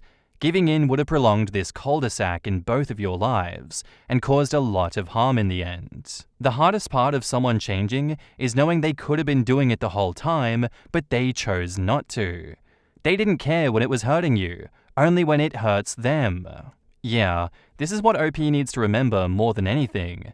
She was perfectly capable of turning on the sexual charm, but chose not to until it affected her. I would add that turning on her sexual charm isn't what OP actually wanted. Her faking and forcing herself to do it in order to keep the relationship is not the same as having a healthy sexual relationship, even if you have sex just as often. It's just a little insulting that your ex-wife only became open to sex after you gave her divorce papers. It showed that she could have made an effort, but she consciously chose not to. She considers her happiness worth the effort, but not yours. Proceeding with the divorce is the right thing to do. You are not the problem, your ex is. You can find happiness with someone else. OP on what he plans to do once the divorce is finalized. Dating is not the first thing in my mind right now. I need to settle into the new house, get used to it, and I'm in the process of changing jobs after my notice. I need to handle these things first before I even consider dating. Also, I don't think I'll have a hard time meeting new people. For the dating her part, I don't know, and I don't think that it's realistic either. Soft Mirror says, "I remember how my ex-husband suddenly did all the things that I'd talked about for years previously. His go-to had been, 'I was like this when you married me, so that's what you've got,' for every single tiny thing. He looked at marriage as a tick box and done, and wouldn't work on anything at all. When I said that I was done, suddenly he had heard everything I'd said and did them spontaneously. That actually pissed me off more because I'd had to go all the way to actually breaking up with him for him to acknowledge what I had been saying. And it was just too late. Just like this guy, you get to a point of being checked out and no return." I used to work in a family law office, and the one situation that just always enraged me was when a woman would finally muster up the courage and resolve to divorce her deadbeat husband because she was tired of basically being a single parent to both her child and her man-baby. And then bam! As soon as the divorce process got underway, her husband could suddenly become the world's best, most attentive dad ever. The husband would usually fight for 50-50 custody too, and start doing things like school pickups, doctor's appointments, maintaining a healthy household for him and his child, etc. It was so freaking infuriating to watch these dudes suddenly kick into action and do everything their ex-wife had been begging them to do for years. And why? Because they didn't want to look like a deadbeat dad to the judge, their families, and their social circles. And they didn't want to pay a penny more in child support than they absolutely had to. Absolutely ridiculous to watch, and it happens like that almost every single time. I need to know if she already had all the toys and stuff on hand, or if it was new. From the experience of my first marriage, I'd bet she already had them, but maybe not for the reason I think you're implying. Anytime this topic came up, my ex would maybe buy something, or try something, or whatever, but her effort would always just stop shy of the actually having sex part. It's like she could put effort into thinking up ways to resolve the situation, she could even spend money on it, but then when it came time to act upon it, nothing. So over time, we accumulated a drawer full of failed attempts. Posted by user Sadasugis, titled, "Am I overreacting for telling my fiancé to choose between his best friend and I?" I'll try not to make this too long, but this needs a lot of context, at least I think so, or I'll start to gaslight myself again. I've been trying to talk myself out of the breakup the whole night. Okay, basically my fiancé and I met 8 years ago. At that time, my fiancé and his best friend became business partners as well. When our relationship started off, it was great. Sean was a wonderful boyfriend, and after 3 years, he proposed. He would clean for me, cook for me, etc. He treated me like a princess, our sex life was great, and he was seriously the love of my life. After the end of the 3rd year, though, things started to get seriously annoying with his best friend. My fiancé, male 27, Sean, and his best friend, male 30, Ace, started to hang out with each other more and more. Ace would pick him up in his Hellcat, and every time he'd get a new stupid modification, he would call Sean to see it.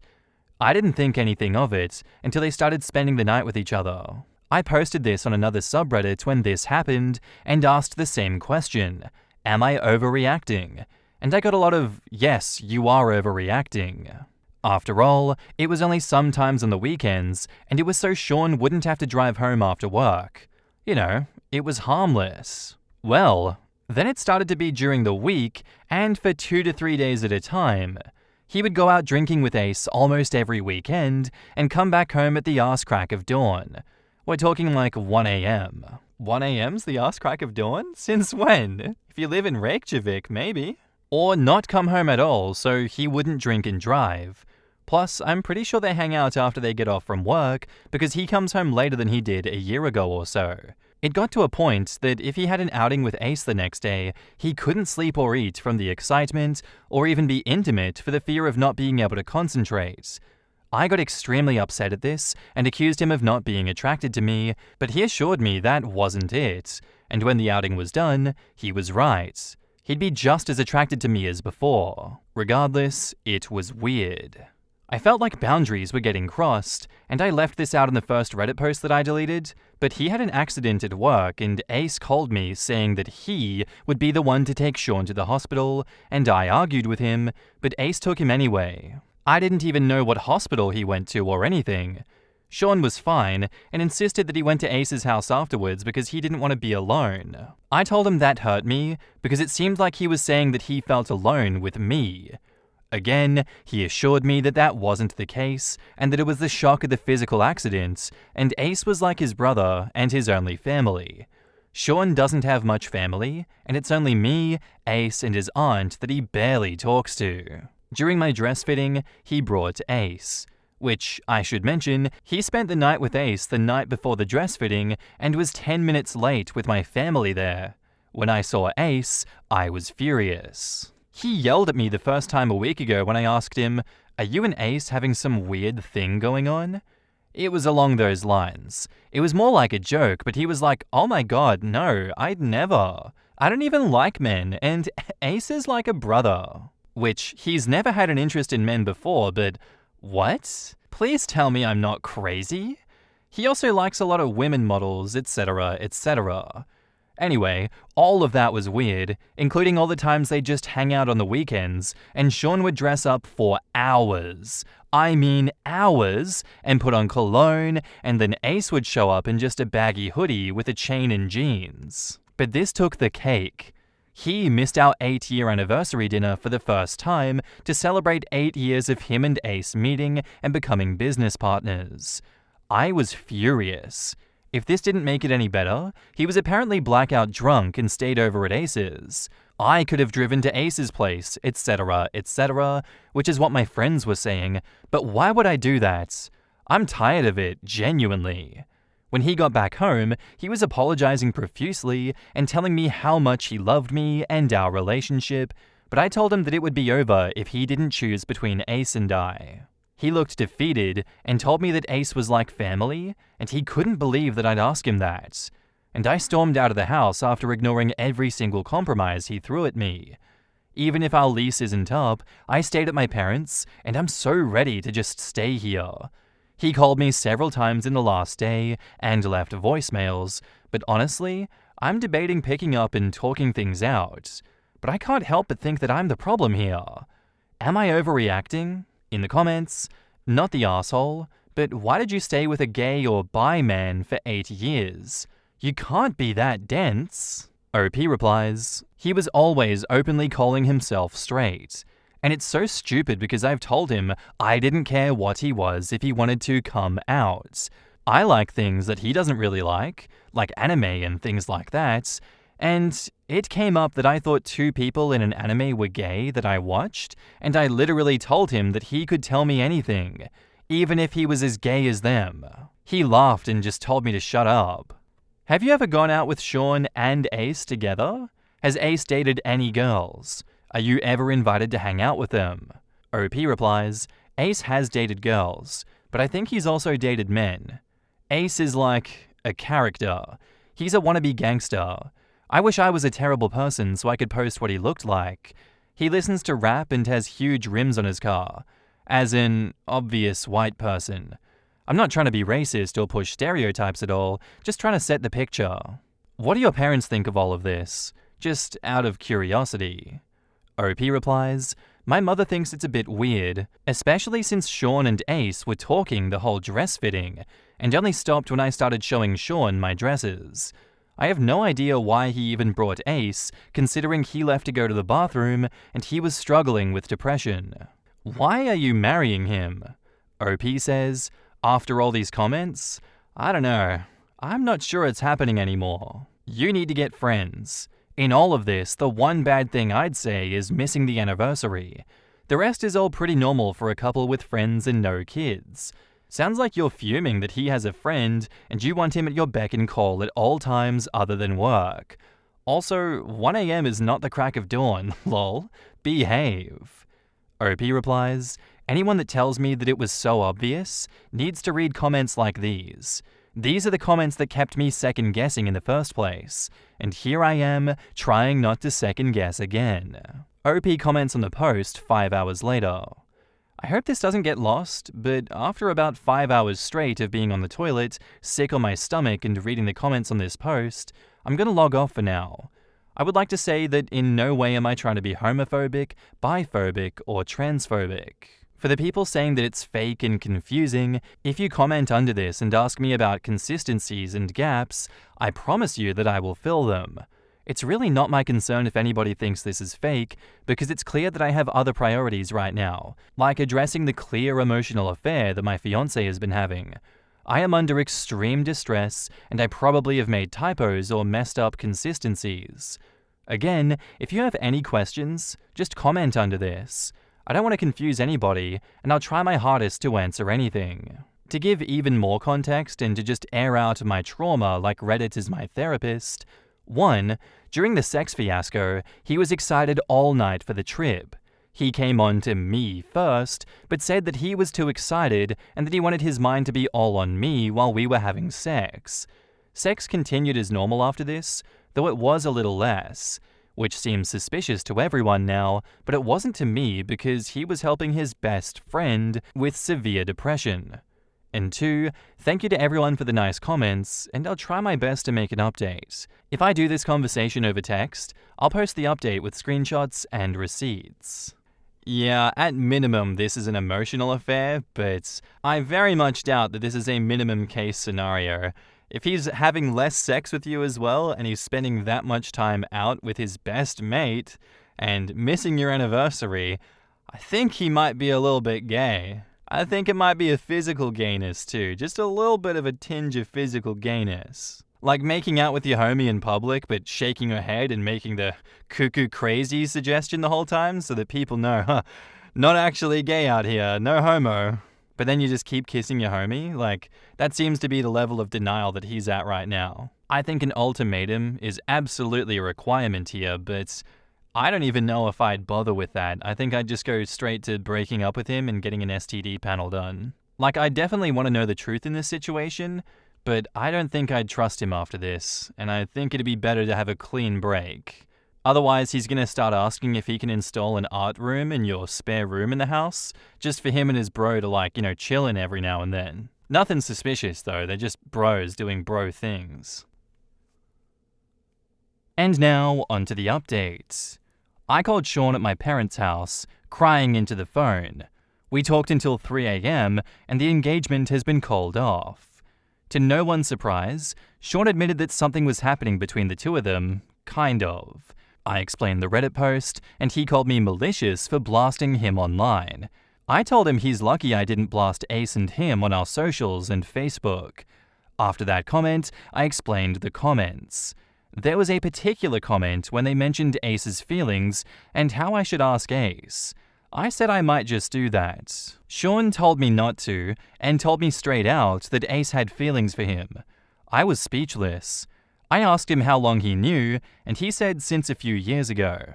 So I asked if there was anything between the two of them, and he told me, I don't know. I was so confused. We stayed up until 3 a.m. talking about how Sean doesn't really understand his own feelings, but he knows that he feels stronger about Ace than he does towards me, and calling off the engagement would be the only choice if I made him choose. He actually referred to Ace as his life. He told me that I was never a bad fiancé, and he loved me throughout everything, and it was nothing that I did. He just said that he never has felt so connected to someone since Ace commented on his feelings. My suspicion is that physical things did happen, but Sean rejected that idea a few times before going silent altogether when I asked about it. I'm pretty sure they at least did something, because he said even if they did, it didn't change anything about the situation. But we will never know. He wouldn't admit to it regardless of how heated the conversation got. So thanks, Reddit. My engagement is officially off and I'm officially single. He said he will pay for the full apartment while the lease is running up, but he'll stay with Ace for now so I don't have to stay at my parents'. Why am I not surprised? All in all, it was a pretty healthy conversation, and he admitted a lot of things that I probably couldn't get out of him if I would have tried to do it in writing or in person. He never fully admitted to an affair, but he did allude to it. Regardless, his affair was emotional nonetheless, and he admitted that it was because his emotional attachments towards Ace was almost suffocating. I have no idea what that means, but he said it after I told him that the affair was emotional at least. I even asked him if he was in the closet this whole time to put my mind at ease, and he said that he is very much into women, and that he still didn't know what changed when Ace walked into his life. I can't make that up, really.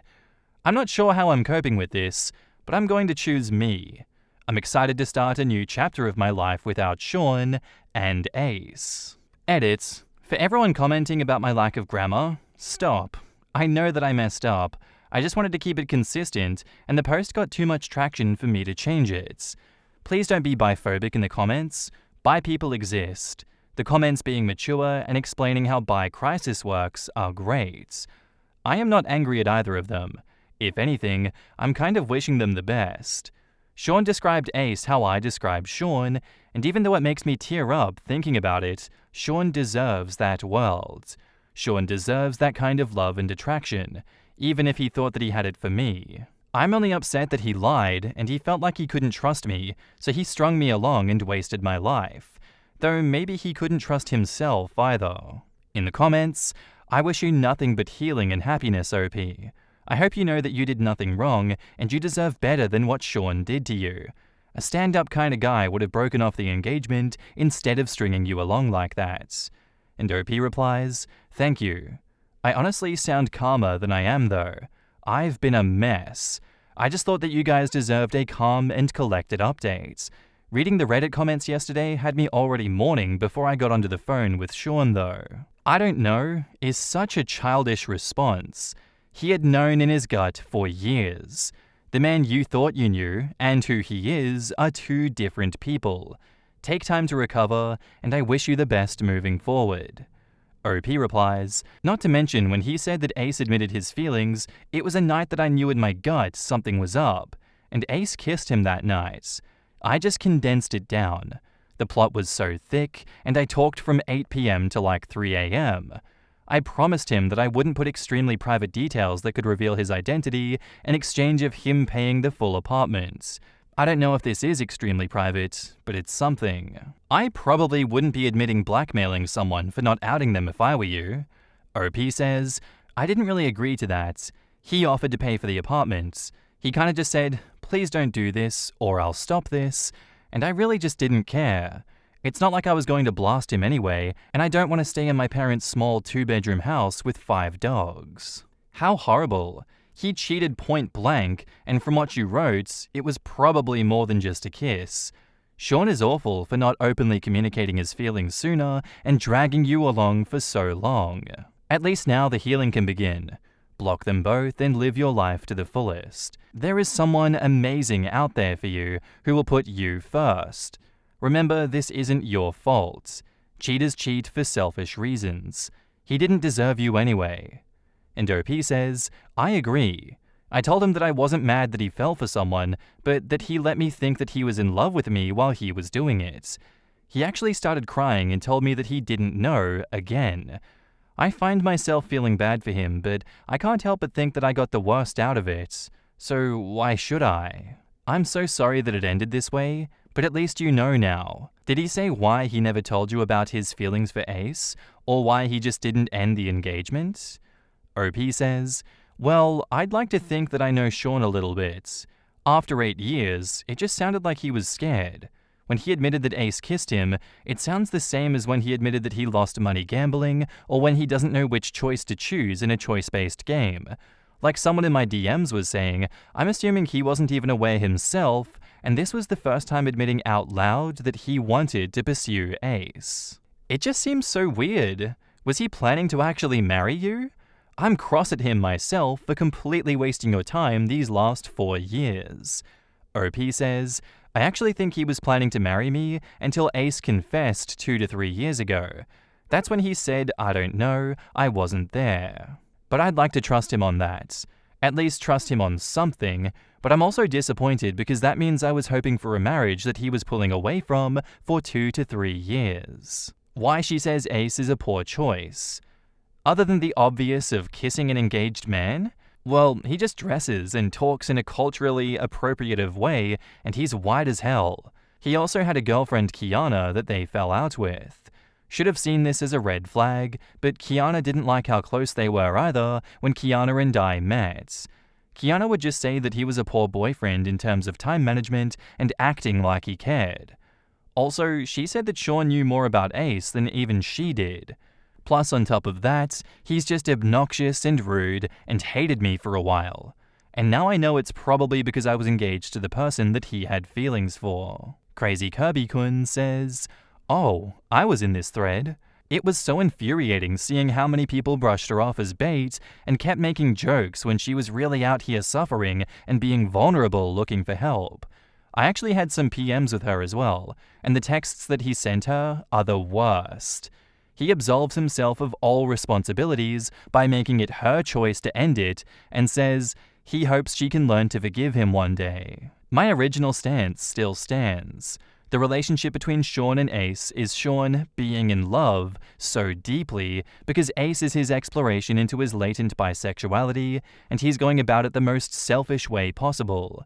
Ace is playing Sown for a fool to fill the straight guy kink and gets off on the power he has over him to abandon OP. The fact that he chose to make him ignore their anniversary and came along to see her dress fittings is downright diabolical. He's definitely misogynistic and honestly feels like your standard F-boy, just bi/gay. And trust me when I say that there is a lot of them in the community. I said it in the threads, and I'll say it again here. He doesn't care about Sown at all. He cares about the validation and power that he holds over him. He also looks like he's getting bored already and keeping him at a distance with how much effort Sown puts into impressing him, as Ace does the bare minimum. Without the thrill of stealing Sown away from a woman and the relationship becoming official, instead of the gay porn cheating fantasy, their relationship is going to deteriorate, and fast. Sean's going to clasp and hold on to Ace as long as he can because he's given up everything for this relationship, but Ace is going to either leave or start cheating on him soon. I give it a few weeks before it all starts falling apart and the fog fades. Then, a few months to a year before it finally ends officially, and Sean comes crawling back to OP and begging for another chance. My heart hurts for her because she still holds so much kindness and love for him. The way the post developed into rampant homophobia and biphobia was disgusting and actually forced her to defend the guy. And the way that Sean acts truly pisses me off as a gay man trying to help his bi male friends. It's dudes like him that hurt the community because they use their sexuality as a shield when they're just being a cheating asshole. It's already so hard for bi men in our community, and dudes like him just make it even harder for the ones trying to live as their true selves. You know what? It's for the best that this relationship ended. I really do feel like they're correct here. I really do feel like Ace is going to be nothing but bad news for Sean, and that really will happen to him. Ace already destroyed his other relationship with Kiana. What makes Sean think that Ace is going to be someone that's as good, if not better than OP? Like OP didn't put a stranglehold of love bombing on this guy like Ace has. Sean already knows what a healthy and loving relationship that leads to marriage is like, and yet he's more wrapped up in this fantasy with Ace. It's really unfortunate for OP to have to deal with this, but it's better that this happened now than another 4 years down the line where she has kids with Sean and then, she's tied to him for 18 years. If he's stupid enough to get entangled with Ace like that, I feel like it was inevitable that something like this was going to happen, and it's best not to have been married. But shit, man, have that entanglement 8 years ago.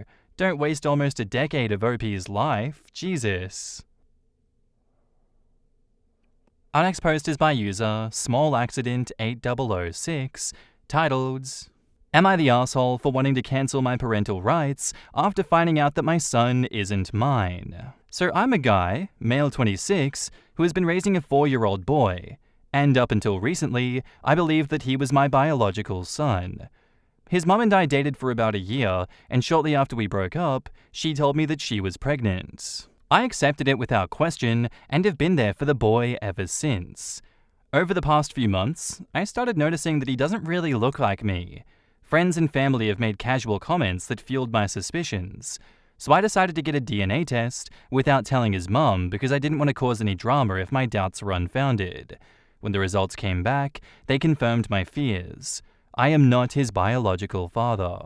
I confronted his mum about it, and she broke down and admitted that around the time we broke up, she had a one-night stand with another guy.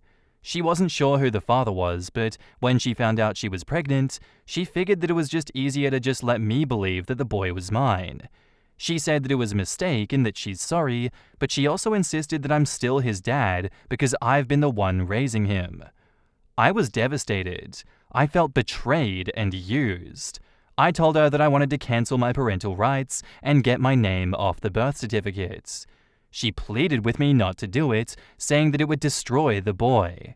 But I feel like I've been living a lie. I talked to a lawyer, and they said that it might be possible to relinquish my rights, but it's complicated. In the meantime, I've been distancing myself from the boy, which has been incredibly hard. He's confused and keeps asking why I'm not spending time with him. My friends are divided. Some think that I have every right to walk away because I was deceived, but others think that I'm being heartless because, biological or not, the boy sees me as his father. So am I the asshole for wanting to cancel my parental rights and get my name off the birth certificate after finding out that the boy isn't my biological son? OP on the possibility of him not being the father when he was with the ex. OP says, "We were together when she got pregnant. She didn't find out until after we broke up. I'm not even mad that she cheated because that was years ago and we're not together. She knew that might not be my kid and didn't say anything." OP on if he was there for the birth. No, we broke up before he was born. In the comments, Neat Walrus 3813 says, "Not the asshole. Get that legal process started ASAP. Go see a therapist yourself, even if only for a couple of months, so you know how to talk to the little dude and can wrap your head around this craziness. Recommend this child and his mother begin counseling. Yes, even at 4, so she knows how to explain the situation to the kid, etc. Hard situation, but not your kid, not your lies, not your problem. And OP replies, thanks. I started the process already, and I should be fine because I have a way better lawyer than her. I know someone who was recently in this identical situation. He was heartbroken to find out the son he was raising wasn't his. Here's something to consider. Who's to say that your ex, you aren't still together, right, won't toy with this situation down the road? It's what's happened to my friend. He agreed to stay on board after it was all discovered, and then she started withholding the child from him, etc., and when she met someone else, she completely pulled him away. Even though he was on the birth certificate when they went to court, he didn't have rights due to it not being his biological child in the end. It ended up a very painful and emotional experience, and it's a few years past now and he still isn't right. It also took him 7 months to get the child support he had been paying stopped, and he was not able to get any of the money that he had paid prior to that, and in the 7 months, back. It was a total nightmare. If you're wanting to let go of the rights and get the name off the birth certificate, you have your answer, I think, and are not a jerk at all. And now, onto the update. I wanted to give an update after my last post where I found out the boy that I've been raising isn't my biological son. This has been really hard, and I appreciate all the advice and support from everyone. I realized my first reaction was full of anger, but deep down, I couldn't ignore how much I love the boy. He may not have my DNA, but for the past 4 years, he's been my son in every way that matters. I decided to call his mum and have a real talk. I started by apologizing for how I'd been acting since the DNA test results. I told her that my distance wasn't about the boy, but my own struggle to handle everything. I said I wanted to stay in the boy's life. Even though he's not my biological son, he's still my son. I can't imagine a life without him. The thought of him growing up without a dad because of a mistake made years ago was too painful. I promised her that I wouldn't walk away. She was relieved and grateful. It was clear she had been worried about how my absence was affecting him. We agreed to work together to make sure that he feels loved and supported. We talked about co-parenting and making sure that he doesn't feel the tension between us. After that call, I felt a huge weight lifted off my shoulders. By deciding to stay, I felt like I was back where I belonged. To everyone who commented on my original post, thank you. Your advice helped me see things differently. You made me realize that being a father isn't just about biology. It's about love, commitment, and taking care of the boy every day. Your words reminded me of the bond that I have with him and helped me see that walking away would hurt both of us. I'm committed to being there for him and being the best father that I can be. Sometimes life throws unexpected challenges our way, but it's how we respond that matters. Thank you for helping me see that my bond with him is what truly matters, and for guiding me back to what's most important, being a dad. In the comments, SquareSpare8723 says, just wait until your ex meets a guy willing to marry and adopt the kid. She'll definitely use DNA in court to try and strip you of your parental rights. You are dad until something better comes along. You will be cut out when that day arrives. This will end poorly. OP says, I have custody. I'm on the birth certificate. Not the asshole. You should ask your attorney if there is any value in her signing a statement claiming that she believes the bio father is not you. This OP, I'm honestly grateful for your decision for the boy's sake, but this woman is not trustworthy and you should definitely cover your ass here. You can still be involved in her child's life while still protecting yourself legally. This is just to protect yourself from being taken advantage of in the future, considering she did literally take advantage of you over the last few years. Good luck. At the same time, is there any effort being made to find out and notify the biological father? He absolutely has a right to know, and his medical history may also be important in your son's future. Not to mention, he may have questions himself someday. Honestly, I don't blame OP at all for his initial reaction, and as someone who was adopted and still had a garbage father, my view is family isn't biological. But also, if you don't want to be a good father, don't put a kid through that. OP looked at how much he cares about the boy he's been raising and felt he's still OP's son. Good on him, and at least now he can raise his son without the relationship being built on a lie. It's still wrong what his ex did though. I agree. This is a terrible situation, and this guy really manned up in an extremely honorable way. Her actions, on the other hand, were unconscionable. Cheating, then allowing the man you cheated on to believe the child is his, but never actually confirming such, and then this poor man has to sort out how to deal with what to do next. She gets no sympathy, and if this guy was scum, really could have done some serious emotional damage to our kid. This could have and should have been avoided in my opinion, and I feel for this guy and the kid. These are always such tough situations, because both of OP's choices, sticking around and walking away, are quote-unquote right ones. I hope things work out for him. I'm relieved that he decided to stay in his son's life, for both their sakes. I agree with you as well. Both choices are right, but it's a tricky one. Yeah, it's hard. It's clear he loves the kid, but that's a big commitment in so many ways. Not just financially, but emotionally as well. The real father could become an issue if the guy ever figures it out, not to mention your dating pool gets smaller. Not everyone wants the baggage of an ex and children being involved, to the potential of her weaponizing the DNA against him in the future. I'm glad that love won. I hope it doesn't end up hurting him and his son in the long run, because I still don't trust her. Posted by user DentistBig7041, titled, I got a text from my sister's bestie about her and my husband loving me too much to do anything to hurt me. My sister's bestie told me that she feels guilty for being a snitch, but that she couldn't do this to me anymore because she thinks that I'm a kind person and don't deserve this. My sister and my husband have always got along very well. They are both brilliant, both lecturers at the university, and they have so much in common. I'm not stupid, but I never loved school, and I have high school education. They have become best friends throughout the years, 14 years, but never once did I feel uncomfortable about it since my husband has shown me nothing but love and respect. The opposite. Until now, I counted myself lucky that the two people that I love the most in this world get along so well. But now, I feel nauseated. The bestie sent me screenshots upon screenshots of her conversation with my sister. My sister has feelings for my husband, and she appears to know that my husband feels the same way about her too. In one of the texts, my sister wrote that she loved me too much to do anything to hurt me. In another, she wrote that I'm too dear to both her and my husband to do anything that would hurt me. She seems to think that they're soulmates, which is odd because the talk about soulmates came up once between my husband and I when I told him that I didn't want us to be soulmates. He was curious and asked me why. I told him because soulmates meant that we're programmed or destined to fit together. There is no free will involved, and I want my love to come from a free space and not a predestined place. He laughed and said that he loved that, but apparently they are soulmates. I know that I need to talk to him, but I'm dreading that.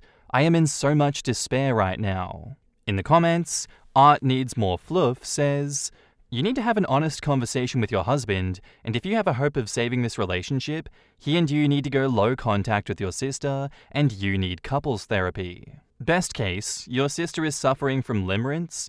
Worst case, they're having an emotional or physical affair. Either way, inappropriate behavior has been happening that has been deliberately hidden from you. They say they don't want to hurt you, but behaving inappropriately hurts you. Lying about it and hiding it hurts you. They are already hurting you, and they have not stopped it. I know this conversation fills you with dread, but here's the thing. It's not going to go away, and it's not going to get better until it's exposed to the light, aired out, and addressed. Just tell yourself it's like going to the ER. You can't start to heal until the injury is found and diagnosed. You have found the injury, now you have to find what the injury consists of and start treating it. As terrible as the possibilities are, I always find that the knowing for sure is easier to deal with than having the unknown dangling over my head like Damocles' sword. OP replies, that's how I always felt. I would rather know the truth, until it happened to me, and now I don't even know what to say. Well, I am a rip the band-aid off sort, so I would be blunt. Are you in love with my sister? Why didn't you tell me my sister was in love with you? I am hurt and angry with the both of you. My sister's been crossing boundaries that she is well aware would hurt me, and you knew about this and keeping this from me in the absolute best case. In the worst case, you have been behaving equally poorly. How am I supposed to keep trusting you when you have been deliberately hiding this from me? Right now, here is your chance to tell me the truth about what has been going on with my sister and you. Then listen to him, ask your questions. Then if you want to process it and not make any decisions, that is okay. If you want to try to save the relationship, tell him that he needs to show you his phone, etc., so you can see everything that is going on between them, and then he needs to block her, and you two need couples therapy ASAP. You don't block your sister, but you don't reply to her either until you're ready. If you decide the hurt is too much, that is okay as well. I'm not going to lie to you, this is going to be painful. There may or may not be a happy outcome to this, but your recent happiness had been built on at least one lie, and that's never a stable foundation. You will get through these, likely with a few scars, but you will get through this. Avoiding is not only just putting off the pain, but adding more pain by leaving you wondering and mistrusting and fearing. If what the friend sent to you is true, you need to take a moment and gather your thoughts before this talk that you need to have with your husband. If possible, check his phone so you have a first-hand look at the communication, not the friend's one. If the real emotional affair is more than enough of a betrayal, please be careful. OP replies, "For me, even an emotional affair is a deal breaker, unfortunately. Don't bring it up with him until you're ready to see proof, if it's there, because as soon as it's brought up, you need to see his phone so that nothing can be deleted and your sister can't be warned. He needs to hand over his phone straight away. To be honest, it fully could be one-sided. I agree to look through his phone, but I would ask. I would show him the messages first, and then see how he reacts. If he confirms, you got to the bottom of it all immediately, and you have no need to hurt yourself further with whatever is on that phone. If he denies, then I would check. Then if he says that he's shocked too and has no feelings for her, then you say, I hope you can understand my point of view when I ask if I can check your phone right now. It reassures me that you're shocked, but I need an extra layer of confirmation. Honestly, you have screenshots upon screenshots of conversations with his sister, with her admitting to things being the way they are. I think it's a hard stretch to say that your husband isn't aware that she loves him. The relationship between those two is insanely disrespectful, and I find it hard to believe that he is completely unaware. Feels like this is the typical emotional affair that leads into a physical affair that's going to have some trickle-truthing while you find out bits of truths, and if you confront him with it straight away, he'll know to delete all of the evidence before you can see his phone. In a situation like this, I'd go through his phone first to find all the evidence you can before confronting him about it, because this is serious. Back up to the post, there's an edit. Hi. Thanks for your help. I asked how I would be sure before asking my husband so he doesn't just blatantly lie, and you suggested to look into his phone. Thank you for your suggestion. I did now. I told him about my sister's conversation with her best friend and showed him the screenshots. He was shocked at first and said that he had no romantic feelings for her and he had no idea about her feelings. So I asked to see his phone. I read their texts and emails, and I was shocked that their contact is way more intensive and intense than I thought. They talk on a daily basis. They have lunch multiple times a week. Nothing sexual in texts, but yeah, he's stupid if he doesn't know that she loves him, and he must think that I'm stupid if, after reading, I wouldn't get the feeling that he has some feelings too. In one of her texts, she wrote that she wished that they had met first and under different circumstances. His answer wasn't totally dismissive. He wrote, yeah, it probably would have been different. When I asked him about it, he said, well, yeah, if he didn't know and love me, then he probably would have been interested in another, my sister included. But he loves me, and she is a close friend of his. So there's no sexual relationship between them, but I'm not sure that that's enough for me. I think they are both wrong and should have nipped it in the bud way earlier. I don't know what to do now. I think I need time for myself to process this. I don't feel well at all about this, and I don't want to make this decision from a place of fear and hurt, nor convenience. I'm sorry I can't answer all private messages, because I don't use my phone that often. But our ages are, my husband 45, me 42, my sister 38. My husband and I have been together for 16 years and married for 14. My sister is single. I am not a stay-at-home mom. I have my own business. We don't have children. My sister has 2 from a previous relationship. Edit again. So now I've had some long talks and discussions with my husband. He seems to think that this is getting bigger than it's supposed to because I told him that I needed time alone to think and digest this. He said he doesn't understand why I'm this hurt since he loves me and nobody else. I didn't relent, however, and he admitted that he knows that my sister is in love with him because she has told him so, but she knows that nothing can happen between them, so she's fine with just friendship. Martyr. He loves her, but not romantically, and he's happy to have a friend like her. Their friendship is important to him, and he doesn't want it to end because I don't trust him and his love for me. He made a comparison to my best friend and asked what I would think if he asked me to cut my best friend from my life. He admitted that, intellectually, he has more in common with her than with me, but that the heart doesn't always choose who we are more compatible with, and that he loves and is physically attracted to me. I think this whole situation is messed up. I'm repulsed by them both. I texted my sister all her screenshots, and she wrote that she was disappointed in her bestie and that your husband is all yours because I would never let anything happen that would hurt you because you are the most important person to me.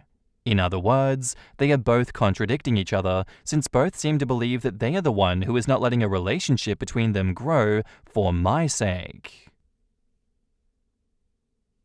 And now, on to the update. My soon-to-be ex-husband and my sister's love for me was worth 1 week. So I've written here and a few comments about my soon-to-be ex-husband and my sister. I left him about a week after, and he texted me day and night about how much he loved me and wanted me back, and then he just stopped. That's when I found out that my sister left her children at my parents' house and moved in with my husband. This made everything come out to the rest of my family, and my parents were shocked, and my mother really looked like she was already showing PTSD symptoms, about how disgusting she felt this whole thing was. She kept calling it incest and asking, is that even legal? I guess that's how much my sister cared not to hurt me, if you read my first post. Even though I've been so well composed and calm that I surprised myself, I still tried my hardest to look back on my whole life, childhood, and upbringing to understand when it all went so wrong. What my sister did felt like something that was the result of years of resentment, or at least indifference towards me and our relationship as sisters. So how did I miss that? She never cared about me, did she? If she did, how could I have been so blind? Then, not even a week later, I heard that they have ended things. I found out in the oddest way possible. My sister texted me, the first time she texted me since everything started. She just wrote, "You witch, I hope you burn in life and in hell." I was very confused, because she spent that week sharing cheesy, deep quotes about love and soulmates and romantic Insta stories with my soon-to-be ex-husband. But apparently that was over. Soon-to-be ex-husband has blocked her everywhere, and she moved out. Because she came to my parents to get her children and had a meltdown when they asked for an explanation. Soon-to-be ex-husband started calling and texted me again, asking me to meet because he wanted to explain because he loved me and wanted me to understand. He wanted to meet me at least once before we started to meet with the lawyers involved. So that's that. This has left me even more confused than if they just ended up together. I understand falling out and in love, breaking up and starting anew, but I can't explain this. My soon-to-be ex-husband keeps calling me his only love and true friend, and my sister, until I left, kept promising that she would never do anything to hurt me. She left her children at my parents' doorstep and didn't answer their calls or texts for a week. And all of this for a week? What were they thinking? Has anyone ever heard of something like this happening? People throwing everything away for not even a week? In the comments, Rosebud2911 says, "He doesn't deserve you, OP. How would your relationship have come back from this if he didn't prioritize and respect you? They most likely slept together during the week that they spent together. I hope you go no contact with your sister. She sounds entitled and self-centered. She knew that she was crossing boundaries, but she didn't care. She abandoned her children. What kind of parent does that?" OP replies, "I found out that it was over between them because she texted me, 'You witch, I hope you burn in life and hell.'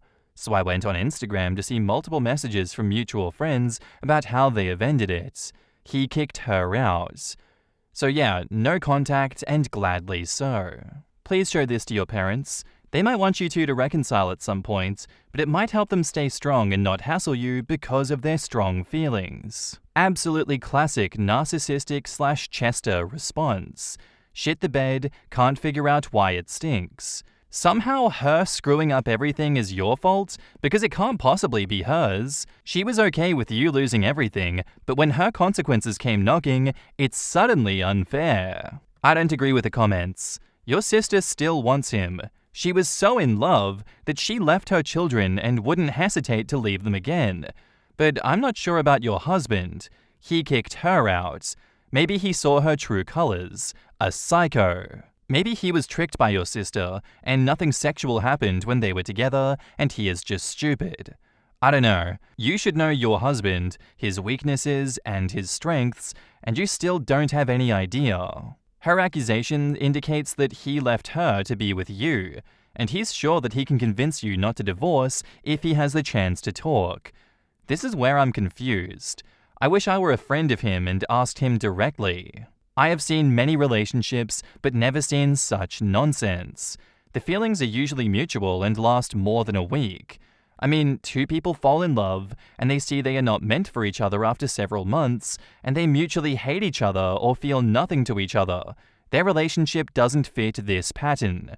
Please update us. OP replies, I do think they slept together when she moved in with him, but I agree with the rest of your comments. I know it's far-fetched, but what can he say if they slept to win you back?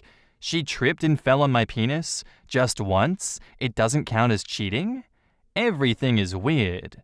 You have my sympathies. OP replies, fortunately, I will never hear his excuse, and I've decided not to read any messages, etc., and when the divorce is final, I will change my number. Posted by user NoKiwi2, titled, Am I the asshole here for announcing our pregnancy at my brother's wedding after he proposed at mine? My brother said he was going to propose at my wedding. I told him no, that it was a day about myself and my wife, and we didn't want any distractions. My mum lost her shit. She said that he wanted family that he might not see again for a while to be part of the proposal.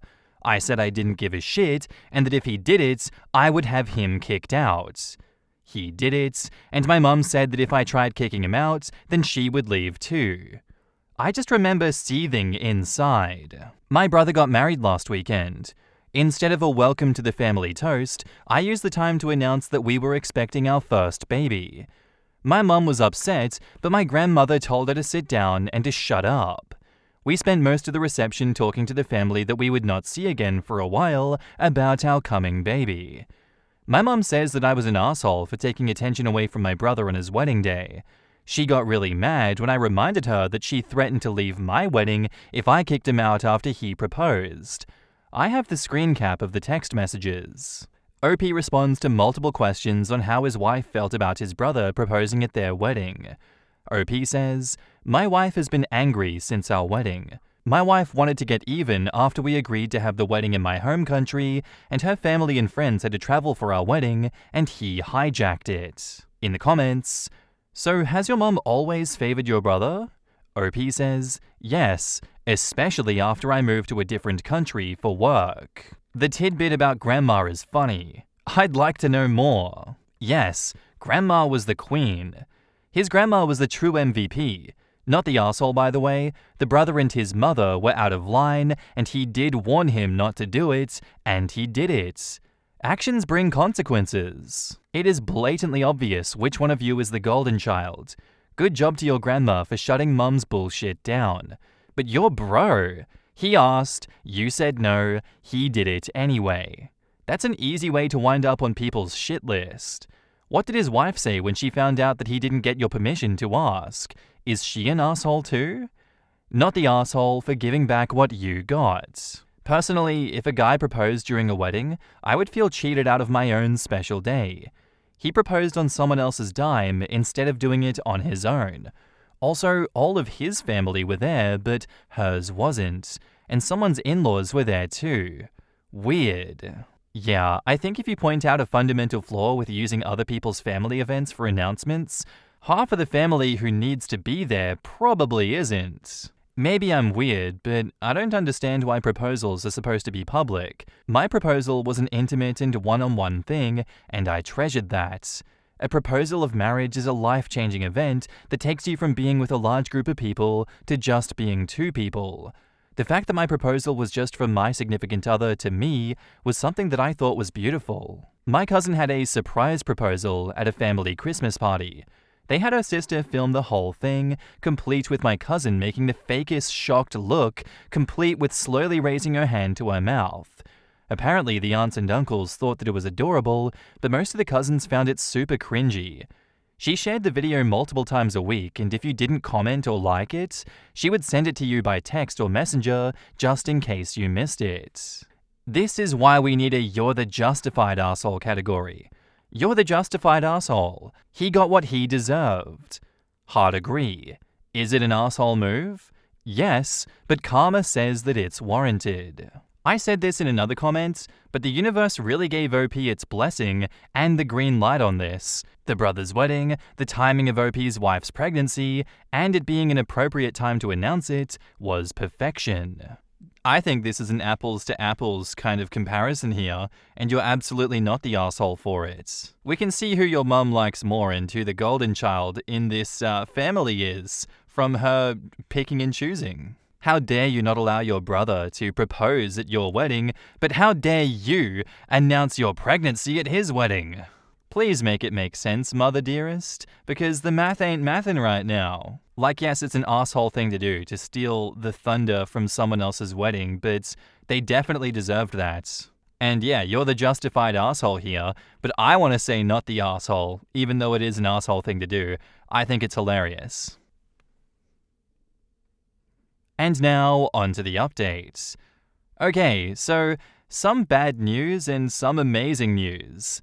The bad news is that my brother figured out that we weren't really pregnant at his wedding, and he is livid. As is his wife. I don't really care. I know it's childish, but he started it. The amazing news. We are pregnant for real. We were pregnant at the wedding, but we didn't know. Thanks again for validating my immature and vengeful nature. I guess I have to grow up now. Sorry for the short post, but I'm so excited that I almost didn't post at all. In the comments, Pretzel Mama says, "My brother figured out that we weren't really pregnant at his wedding, but you were. That's your story and you're sticking to it." OP says, "It was technically true." Yeah, but don't deny it when he says that you weren't pregnant. Just say, "Okay, dude, you figured us out." Let him get madder and madder, and his face in 9 months will be priceless. And then you can grow up. When I read shit like this, I'm grateful for going no contact with my family 18 years ago. OP says, "I'm getting there." I wouldn't presume to suggest that based on such limited information, but man oh man, the things people endure because of idealized conceptions of family. First, congrats for real. Second, I need to know, how did he figure it out and what was your mother's reaction? Also, curious how long between the wedding and knowing that you were for real expecting. OP says, "My wife and I are active and post tons of pictures. His wife pointed out that there was no way in hell that my wife's stomach was as flat as it is at over 5 months pregnant. She's actually just about 3 months. My mother was apologetic, but we live far away from most of the drama." OP on his mother's behavior at his wedding and how she demanded him to apologize to his brother for what he did at his brother's wedding. "She was so angry that I would use an event that wasn't about me for attention. My mom is not self-aware." OP on where his father has been during this whole situation. "My dad passed away during COVID." Quote, "I know it's childish, but he started it. I fully understand why he did it, but this line made me laugh. I know it's childish, but says the most stereotypical thing that children say to justify a childish fight. Is so perfect that I have to assume that it was done on purpose, and if it was, then I'm just applauding OP for it. I aspire to be this level of petty, and OP's wife sounds just as petty, maybe even pettier. I'd pay to see OP's brother and mother freak the hell out. Edit to add, I bet OP's wife made her body pregnant for real just to garnish some gaslighting on OP's brother. You know how they say that wanting to get pregnant can put too much pressure on couples for having trouble conceiving? I think that this is the opposite. The sheer desire for petty revenge caused her ovaries to go on overdrive. Quotes, "My wife and I are active and post tons of pictures. His wife pointed out that there was no way in hell my wife's stomach was as flat as it was at over 5 months pregnant." You would think, but sometimes you look normal for a long time, and soon thereafter the bump quickly catches up with you. My mother barely showed at all with my sister. She went to the doctor because she was feeling really weird, and they just did some poking. Apparently, because her ab muscles were so tight, my sister couldn't expand outward, and she was putting pressure on my mum's organs. Kids' legs and feet were really turned inwards when she was born. It was wild. I never saw my mother looking actually pregnant. She also went back to frickin' work hauling scrap and salvage the day after, with my sister in tow. Insanity. I don't know what to think of the mothers still after all that. I reckon I'd just go no contact with them. Plus, the fact that the wife was keeping tabs on you guys for such a long time to then out you, even though they did worse at your wedding, is so disgusting to me. Like, don't go throwing stones in glass houses, you little witch. How dare you come at me for that? All in all, I'd be considering no contact with those heathens if they were to do something like that to me. But fair enough that you can keep it civil and still remain in contact, OP. Good job. Posted by user BrilliantLeave1602, titled, "Am I the asshole here for refusing to go to my best friend's wedding for replacing me as maid of honor?" 8 months ago, my best friend of 5+ years, we'll call her Anna, 21, announced that she was getting married and asked me, 21, to be her maid of honor. It was a no-brainer for me because we've been each other's best friends since middle school. We spent months looking at wedding dresses, bridesmaids' dresses, decorations, color schemes, going over the guest list, etc. At this point, everything was running smoothly and we were on great terms. She let me know up front that I'd have to pay for my dress and pitch in with money for everything. I knew that money was tight for her and her fiancé, so I wanted to help, especially considering how close we were. Around 3 months until the wedding, we were at a get-together and were introduced to the girlfriend of a friend of her fiancé and my boyfriend. We'll call her Lynn.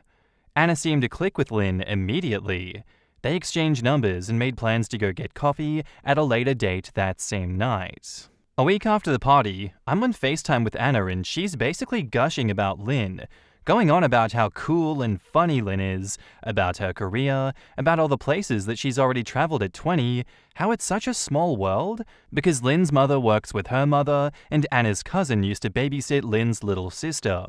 All I could do was listen as she went on and on, considering I had no connection with this girl. I was happy for her that she met someone that she seemed to have such chemistry with. Not long after, I started noticing abnormal distance from Anna. If I texted, it was at least 6 hours before I got a response every time. Other than, "Girl, can't you text somebody back?" once, I didn't bring it up and brushed it off as stress about everything involving her big day. I started noticing pictures of Lynn on her social media stories a lot. When she and I hung out, which wasn't much at that point, it was only to discuss wedding technicalities and what I would be contributing, financially or other. These times were also cut short due to a prior engagement she had with Lynn that she had to rush off to. At this point, the wedding was 2 weeks away.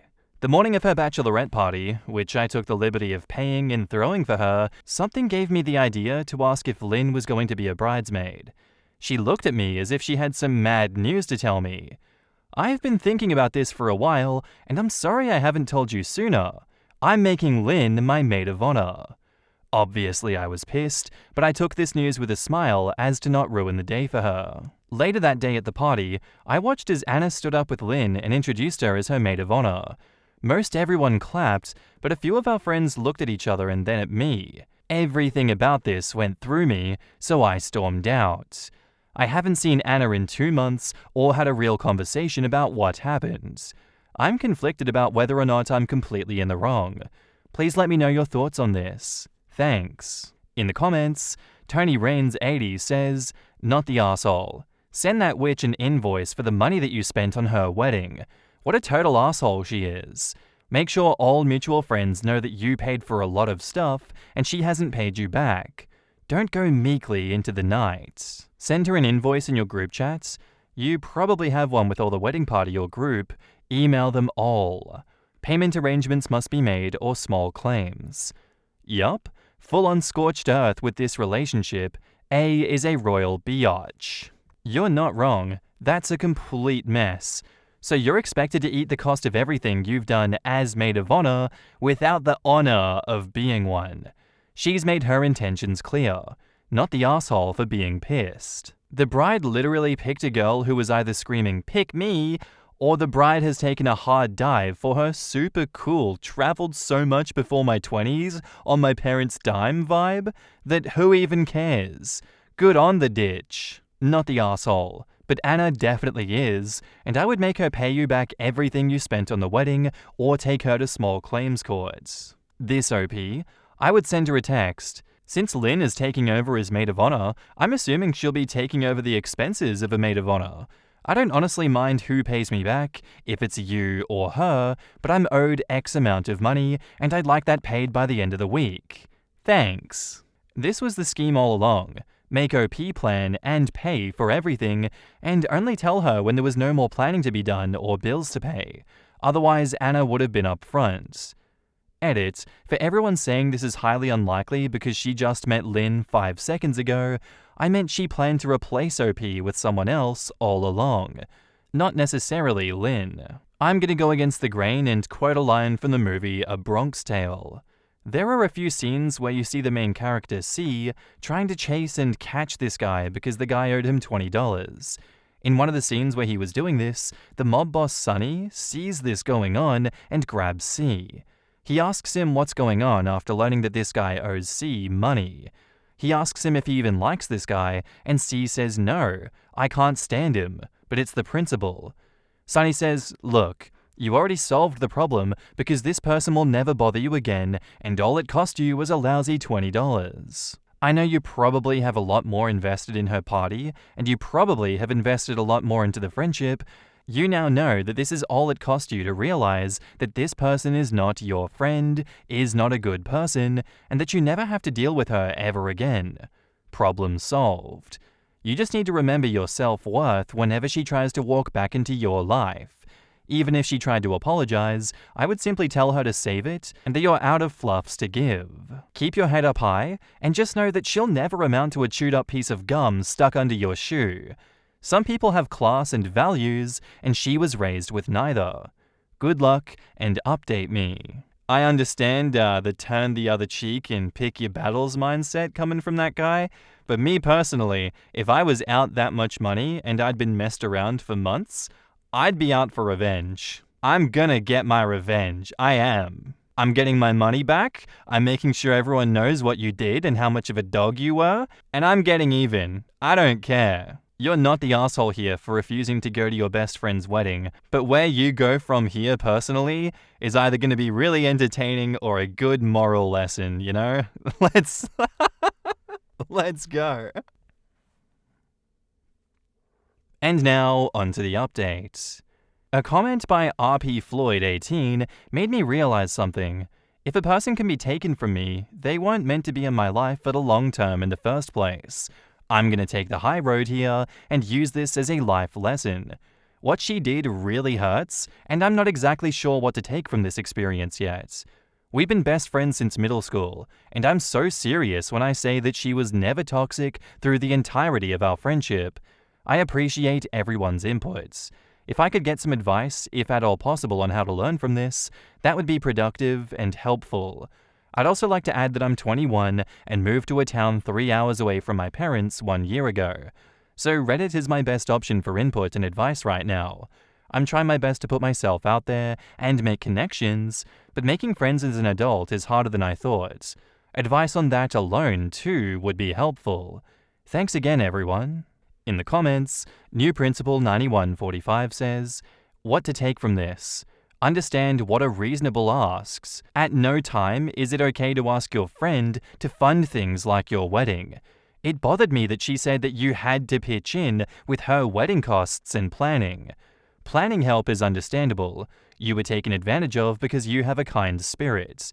So, long story short, Financial demands like it's your responsibility when it has nothing to do with you is a red flag. Agree.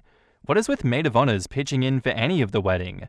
I see that on Reddit a lot, and it blows my mind. I wouldn't even do that for a sibling. OP says, this really helps. Thank you. Please consider speaking to her parents. It isn't about going scorched earth or getting your money back. I assume you are familiar with them after years of friendship. What their daughter did to you is horrible, and I would like a chance to speak with my kid about it if I were them, adult or not. Maybe your friend can grow from this with some outside direction, and she won't be able to make some false narrative about why you dropped out too. Quite simply, some friendships have an expiration date. You recognize when it becomes toxic, and you let it go. This does not take away from what they originally added to your life though. You probably had her as a support throughout your hard times, your person, made the best, most fun memories with. You can appreciate that she was a net good in your formative years, and now that it's over, it's okay. She turned out to be a flaky friend in her adult years. That's not a reflection on you, and that's not something that you have to tolerate. You've learned to stand up for you. It hurts now, but just remind yourself that it's for the best. I'm sorry for the ending of your long-time friendship. My advice is to go hang out in areas that you find fun. You like video games? Go to a convention or gaming store. You like books? I'm sure there's a local book club. I personally make a lot of friends through work. Good luck, OP. How do you let someone pay for everything knowing that you're just going to throw that person out? What a gross human being. Also, all the gushing over Lynn gave me art room vibes. Try to imagine the complete lack of shame or self-awareness necessary in order to treat someone like this. I cannot. I just cannot. I don't understand. Why does anyone apart from parents have to contribute financially? All of these wedding posts are insane. Well, no one has to, but social pressuring is a thing. I can picture the bride giving a little sanctimonious speech. During COVID, we lent a friend a significant amount of money to see her through some lean work times. I had been so close to this person that, at different times over 20-odd years, we had each paid for overseas trips for the other with no expectation of repayment. That said, there was definitely spoken expectation of payment here. Needless to say, I haven't heard from this person in years. I assume she's deeply ashamed of her behavior, but yeah. Tough lesson, and I assume it was a lot more expensive than for OP. I'm disappointed, of course, but don't see the point in getting too upset about it. Bye, friend. It was great while it lasted. I think in situations like this, much like I'll tell my kids with schoolyard bullying, you don't have to be the bigger person. You go right that wrong, you go give them a taste of their own medicine, and you know that you are not someone to be messed around with. OP has taken their own high road in this instance, and they're walking away from it, probably thousands of dollars down, but me personally, I'm going to the small claims court, I'm getting my money back. I'm dragging you. It's not acceptable, you're not doing that. Especially to embarrass me in front of my friends like that? Not happening. Not in this lifetime. There's definitely instances where people can and do and should just walk away from battles. That's why we say pick your battles. But I think this one's a high stakes enough situation that I'm willing to die on that hill. Maybe in retrospect though, you can destroy a lot of friend groups and reputation for it. But I don't know. Why disrespect someone like that in the first place and then expect them to just be cool with it and not out you for being a terrible person? I think that's the least that the bride deserves in this instance.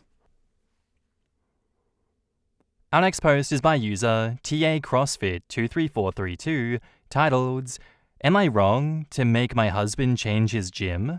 I, 38 female, had a fight with my husband, 41 male, last week when I asked him to change his gym. He says it's not fair to him, but I told him that it was important to me, and he agreed. As a week has passed, I'm not sure if I did the right thing and want to get a neutral opinion on this matter. We have been married for 12 years and have 2 wonderful kids. My husband and I were into fitness when we got married.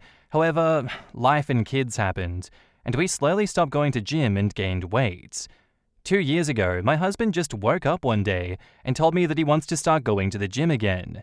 He is very disciplined, and not only did he lose all the excess weight, but also started gaining a ton of muscles. As if the gym was not enough, he started doing CrossFit 6 months ago. He goes to CrossFit 4 times a week. He goes there early morning and is generally back before the kids are up. He made a lot of friends there and has generally been in a very happy mood.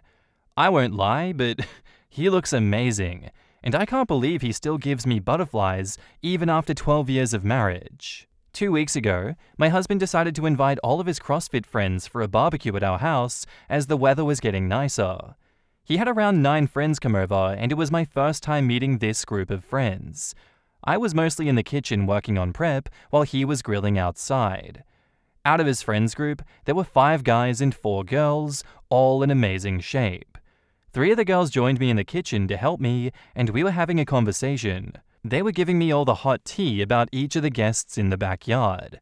From what I gathered, all the people in the group were between the ages of 35 and 40, and all of them were single. One of the guys was married, and the other 3 were single. I was asking them about their relationship status, and learned that many of the girls in the group had slept with 1 or more guys that were here. The 3 girls who were with me in the kitchen told me that they were all divorced and are not really interested in marriage or long-term relationships anymore. They commented on how guys at CrossFit are hot and discussing about how each of them were in bed. Funny stories, etc. One of the girls asked how I met my husband. They mostly wanted to know who approached who. I chased him, as they were all commenting on how shy my husband is. One of them let it slip that he's completely oblivious when someone flirts with him. I asked and learned that the 2 girls standing outside had at times tried to be very flirty with him as a fun competition to see when he will notice it. They all said that it was just a prank and complimented me on how awesome and loyal my husband is. At the end of the night, I was talking to my husband and told him about my conversation with the girls. He told me that these people are bonkers, but they're fun to hang out with at the gym. I asked him about if the 2 girls were really flirting with him. He said he didn't initially notice, but then it became too obvious, and he thought that if he doesn't react, then they'll stop and move on to the next victim. This all made me feel very uneasy. It may be my insecurities about my own body, but I don't want these girls with amazing bodies flirting with my husband. I know he'll never reciprocate, but I just don't think that they're a good idea. I talked about this with him, and he told me that all he cares about is getting a good workout in. We had a fight when I told him to either stop being friends with these horny single people or change gym. He didn't take that well and started resisting it. I eventually told him that this is my red line, and I don't want him to hang out with these girls who are single and ready to pounce on anyone with a hot body. We had a big fight, but eventually he told me that he'd change gyms at the end of the month, as it would be super awkward to go to this gym and then suddenly stop interacting with people. As I've calmed down, I feel bad for making him do something that he might resent me for. Hence, I wanted an objective opinion. Am I wrong to make my husband stop hanging out with these girls when I know for a fact that my husband will never be disloyal to me? I know it's my insecurities, but I just don't feel comfortable to have him around half-naked beautiful girls who would be ogling him and flirting with him as a game, even after knowing that he has a wife and 2 kids. In the comments, Bandana to Prison Mike says, I actually think it would be better to reframe this entire situation. What if your husband invited them over so that these women could see exactly how disinterested in them he actually was? These women got to see his entire family, his home, and watch him interact with his wife, who he loves. I don't know about you, but I definitely interact differently with my partner than my friends. Hugs, kisses, holding hands, etc. In fact, he loves you so much that he'll drop his gym, friends, and routines just to satisfy your insecurities. I don't think that it was fair to ask this, and I wouldn't be surprised if he has women fawning over him at his new gym too. I'm gonna be completely honest with you. As someone who has been doing CrossFit since 2009 and have coached at multiple gyms since 2013, I can tell you that CrossFit is a hotbed for cheating, and I've seen what you're describing more times than I can count. I've seen literally dozens of marriages break up when one person buys into CrossFit, as it is as much a social aspect as a working out aspect, and the other spouse is left behind. I myself met my now wife at a CrossFit, so while many on here may tell you that you're overreacting or that you're wrong, and I'm not saying that you are not wrong here to some degree, they may not fully understand the manner in which many CrossFits tend to function, and they'll say any gym is like that, but they're wrong. Most gyms do not have the social community aspect of CrossFit, so yes, I would be wary. OP replies, I don't think I communicated it well in the post, but this is what I felt. People were so nonchalant about sleeping around. I trust my husband, but I also don't like his friends and the way that they were talking about hooking up. As a married woman, I would immediately run if I find myself in such a group. It never even occurred to me that they're telling me about other girls flirting with my husband and that something was wrong with it. If your husband's gonna cheat, he doesn't need a gym. Yes, you were wrong. OP replies, I don't think my husband will cheat. I trust him completely, but I don't like his friends and the hookup culture in this group. That's the reason why I feel it was inappropriate for him to hang around with them. I trust myself to never cheat too. However, I also do not go alone to nightclubs on Saturdays with my girlfriends. I just don't associate with people like that after I met my husband, and I expect my husband to also have wholesome friends. I don't think you're wrong for making your husband change his gym. I think anyone could be telling the truth and anyone could be lying in a situation like this, but your husband does seem on board with it, and to have your husband constantly surrounded by people trying to hit on him and trying to get him to cheat, I think that's a very unhealthy environment for him to be around, and if he agrees with that and wants to change, I don't think you're wrong for suggesting that change. At the end of the day, the trust and love between you guys is the most important thing, and in order to maintain that, it would require him not being around people that you don't view as wholesome and aren't going to tempt him and just continually test him like that. That doesn't really seem so much as friendships as people just trying to have sex with you and then move on. I don't know how that's a friendship. And now, on to the updates. I posted on this forum 2 weeks ago and was dragged by this subreddit for being insecure about my husband going to a CrossFit gym, where he had friends with questionable morals. His friends told me about the hookup culture in the gym and how my husband is really loyal despite 2 women constantly hitting on him in the gym. Although I did not agree with many of you, I still decided to swallow my pride and talked to my husband about my behavior and apologize. I had already made him quit the gym and he was going to quit in a month because that month was already paid for. The night of the post, I talked to him and told him about the post.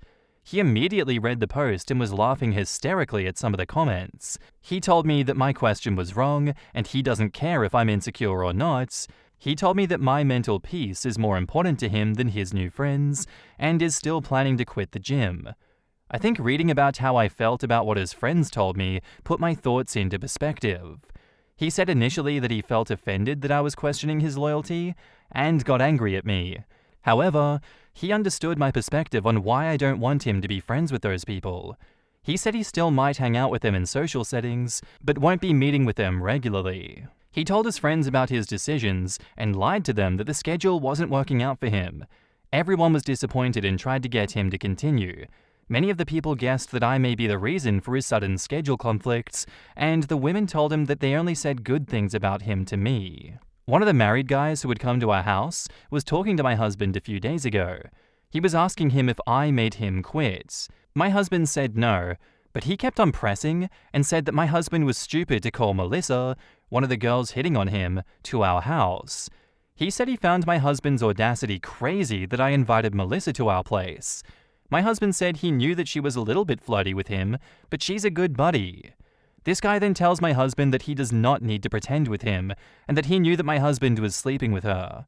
He told him that he has seen how she looks at him and her body language, and could just tell. My husband called him crazy, and seems like Melissa told some of the people at the gym that something was going on between them, and that he is off limits for others. My husband denied that, and asked this guy if he knew that so many people in this group were hooking up. He said that's how CrossFit gyms work, and he also slept with a few women in the group too. He said he was trying to get with Melissa, and that's when she told him that she's currently with my husband. What a jerk. My husband was laughing when telling the story, and told me that he has heard that Melissa has spread rumors about him, and he's glad to quit the gym. He said that he told me about the guy's conversation because he doesn't want me to hear anything negative about him from someone at the gym who may have heard such rumors too. I don't know why, but my insecurity intuition alarm just started to flash, and I messaged 2 of the girls on Instagram confidentially and asked them if she'd heard such rumors. They both told me that Melissa was my husband's best friend in the gym, and they would always hang out after gym together and get breakfast, coffee, etc. The gym time was early morning, and they'd heard rumors, but they were completely false. They again told me how nice my husband was and that they're going to miss him. I know my husband is great, and I trust him, but I still feel him quitting the gym is the right thing. I also am not sure if I should confront Melissa and tell her to stop lying about my husband. I think that I'm just going to let it go and enjoy from the next month when my husband again joins our old gym. That's where I work out sometimes. On a side note, I was seriously considering messaging that guy's wife about what he told my husband, but decided against it because if she asks how I know, I don't have any proof except his conversation with my husband. Update. As I said in the comments section, I didn't find any conversations with Melissa on my husband's phone. I asked my husband about it 30 minutes ago, and he got really angry at me for still being on that subject. He said he never talked to Melissa outside of their sessions and that I need to let it go, since he sacrificed his friend group for me. He never gets angry at me like this, and felt like I might have crossed some line with my insecurity. I didn't tell him that I contacted his friends behind his back to ask about the rumors about Melissa. I can't shake the feeling that he's not telling me something, or that women in his gym are lying. I don't want to go fishing into his phone again because I'm worried that he might find out that I'm still thinking about that issue. I really am not able to think what to do now. And now, on to the final updates. So I had posted a month ago regarding my requesting my husband to change his gym after I learned that a few of the women in his gym were flirting with him and the overall hookup culture in his friend group. I didn't like the vibe, and I didn't feel the group was fit for a married man to be around. I also posted an update that my husband agreed to quit that CrossFit gym. He learned from one of his friends that his friend Melissa was spreading rumors about them being together. I talked to two of the girls in his gym, and they both told me that although Melissa was my husband's best friend in the gym, they confirmed that the rumors were completely false. I was satisfied and decided to end that chapter. However, after posting the happy updates, Blonde Boba Fett suggested that I should try to check the messages between my husband and Melissa to get peace of mind. I checked my husband's phone and didn't find any messages between them. That seemed really strange since my friends had told me that they went out for coffee and breakfast often after the gym. My husband got really defensive and told me that he never talked to Melissa on messages. He was angry at me because I wanted to go through all of his messages. I told him that I don't care if he messaged Melissa, but the thought just passed my mind. He refused to confirm that he ever messaged Melissa and told me that he only talked to her during gym hours. I let it go that night. However, the next day, I told him that I didn't like how he reacted last night. I told him I'm fine with him having female friends and him hanging out with them, but I'm not fine with him keeping any secrets from me. I asked him if they ever hung out outside of the gym, and he denied that. He was getting angrier and angrier as I asked more questions. I asked him about the breakfasts before coming home, and Melissa might also be there. I told him that I'm not accusing him of anything, but just to be truthful to me. He said that yes, he went to that place often to get a coffee after the gym, however, it was always the entire group and never with Melissa alone. He started shouting at me about being insecure and accusing him. I calmly reminded him that I am the mother of his children and will not be talked to in that tone. I told him that I'm ready to talk to him whenever he wants to tell the truth.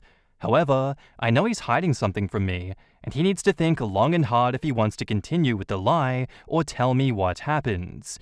He kept on denying anything happened between Melissa and him, how he would never think of being unfaithful to me, and how much he loves me. The next few days were constantly big gestures to show me how much he loves me. It was either taking care of all the household chores, constantly getting chocolates or flowers for me, or buying me an over-the-top gift, a diamond bracelet. I stood my ground and could tell in my gut that something was off.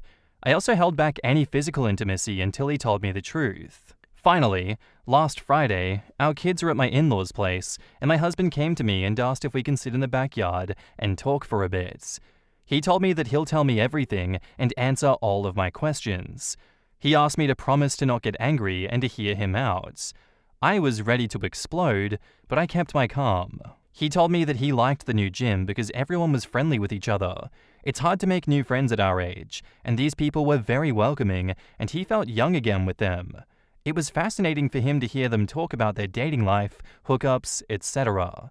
He told himself that as long as he keeps his boundaries with them, he should be fine. Melissa and another girl were giving him a lot of attention. He initially thought that they were just being nice and friendly, before realizing that they were flirting with him. Melissa always took initiative to talk to him after the gym and started inviting him to go get coffee. It was initially not just the two of them, but he enjoyed her company. He says he doesn't know if it was friendship or if he developed a small crush on Melissa, but he liked spending time with her. He said he cannot define what he felt, but it was just fondness towards her. He says that everything was strictly platonic, and he told himself that as long as he kept his distance, he's not doing anything wrong. They did message back and forth on Snap that Melissa taught him how to use, but there was nothing flirty. It was more about how life was going on, Melissa complaining about stuff, etc. He feels guilty that he should have told me, but he felt that he was just being friendly. One day after the gym, he was waiting for Melissa to come out of the gym so that they can get some coffee. He messaged Melissa to hurry, and she sent him a nude selfie from the locker room.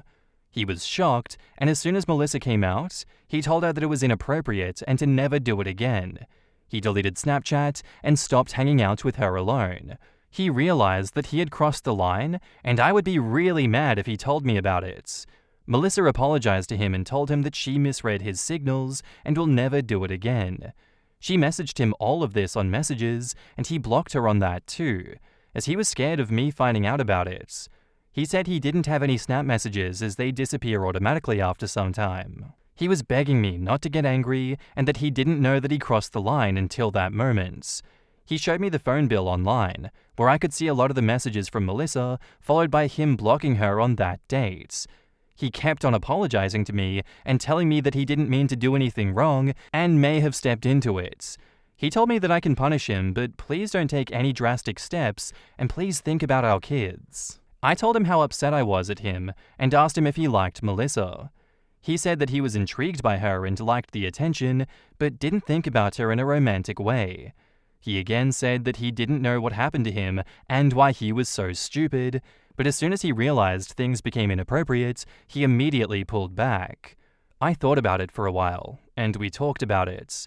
Eventually, I decided that what he did was not so bad.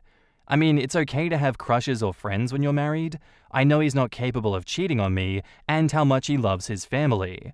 I could either trust him or not, and in this case, I trust him that he is telling the truth. He is also so oblivious when women flirt with him and bad at reading their intentions. I decided to give him a pass on this one. However, he made a promise to never lie to me or keep anything from me again. I'm just glad that he finally decided to come clean and told me about everything. In the comments, Flynn JM says, "I've been following your story since the beginning, and I'm glad you finally got closure. I have to ask though, how did the nude selfie line up time-wise with the party and you asking him to leave the gym? Edit to add, good for you for standing your ground. You knew that something was up and wouldn't let him gaslight you. I get why he didn't want to confess, but I think it'll be better for your marriage in the long term." OP replies, "The selfie issue happened a month before the party. He showed me that he blocked her 2 days after that incident after she started messaging him. Why or how did she get an invite to your house? He knew a line was crossed then to the level of deleting Snapchat and blocking her number, yet he thought inviting her to your home was a good idea? Why was he even still engaging with her at the gym? Was she flirty at the barbecue?" OP says, "Seems like she apologized for misreading the situation and kept her distance since then. She was not hanging out with me like the other girls. Now I see why, but she was not touchy or flirty with him. Honestly, I would bet money if you let him know that those messages can be retrieved and you would like to have them in order to prove his innocence to anyone that she may have lied to, that he would shit himself, and you'll find out more." OP replies, "Thanks for suggesting this. My husband was able to show me the messages on Snap. His story checks out. Most conversations were trivial, mundane stuff.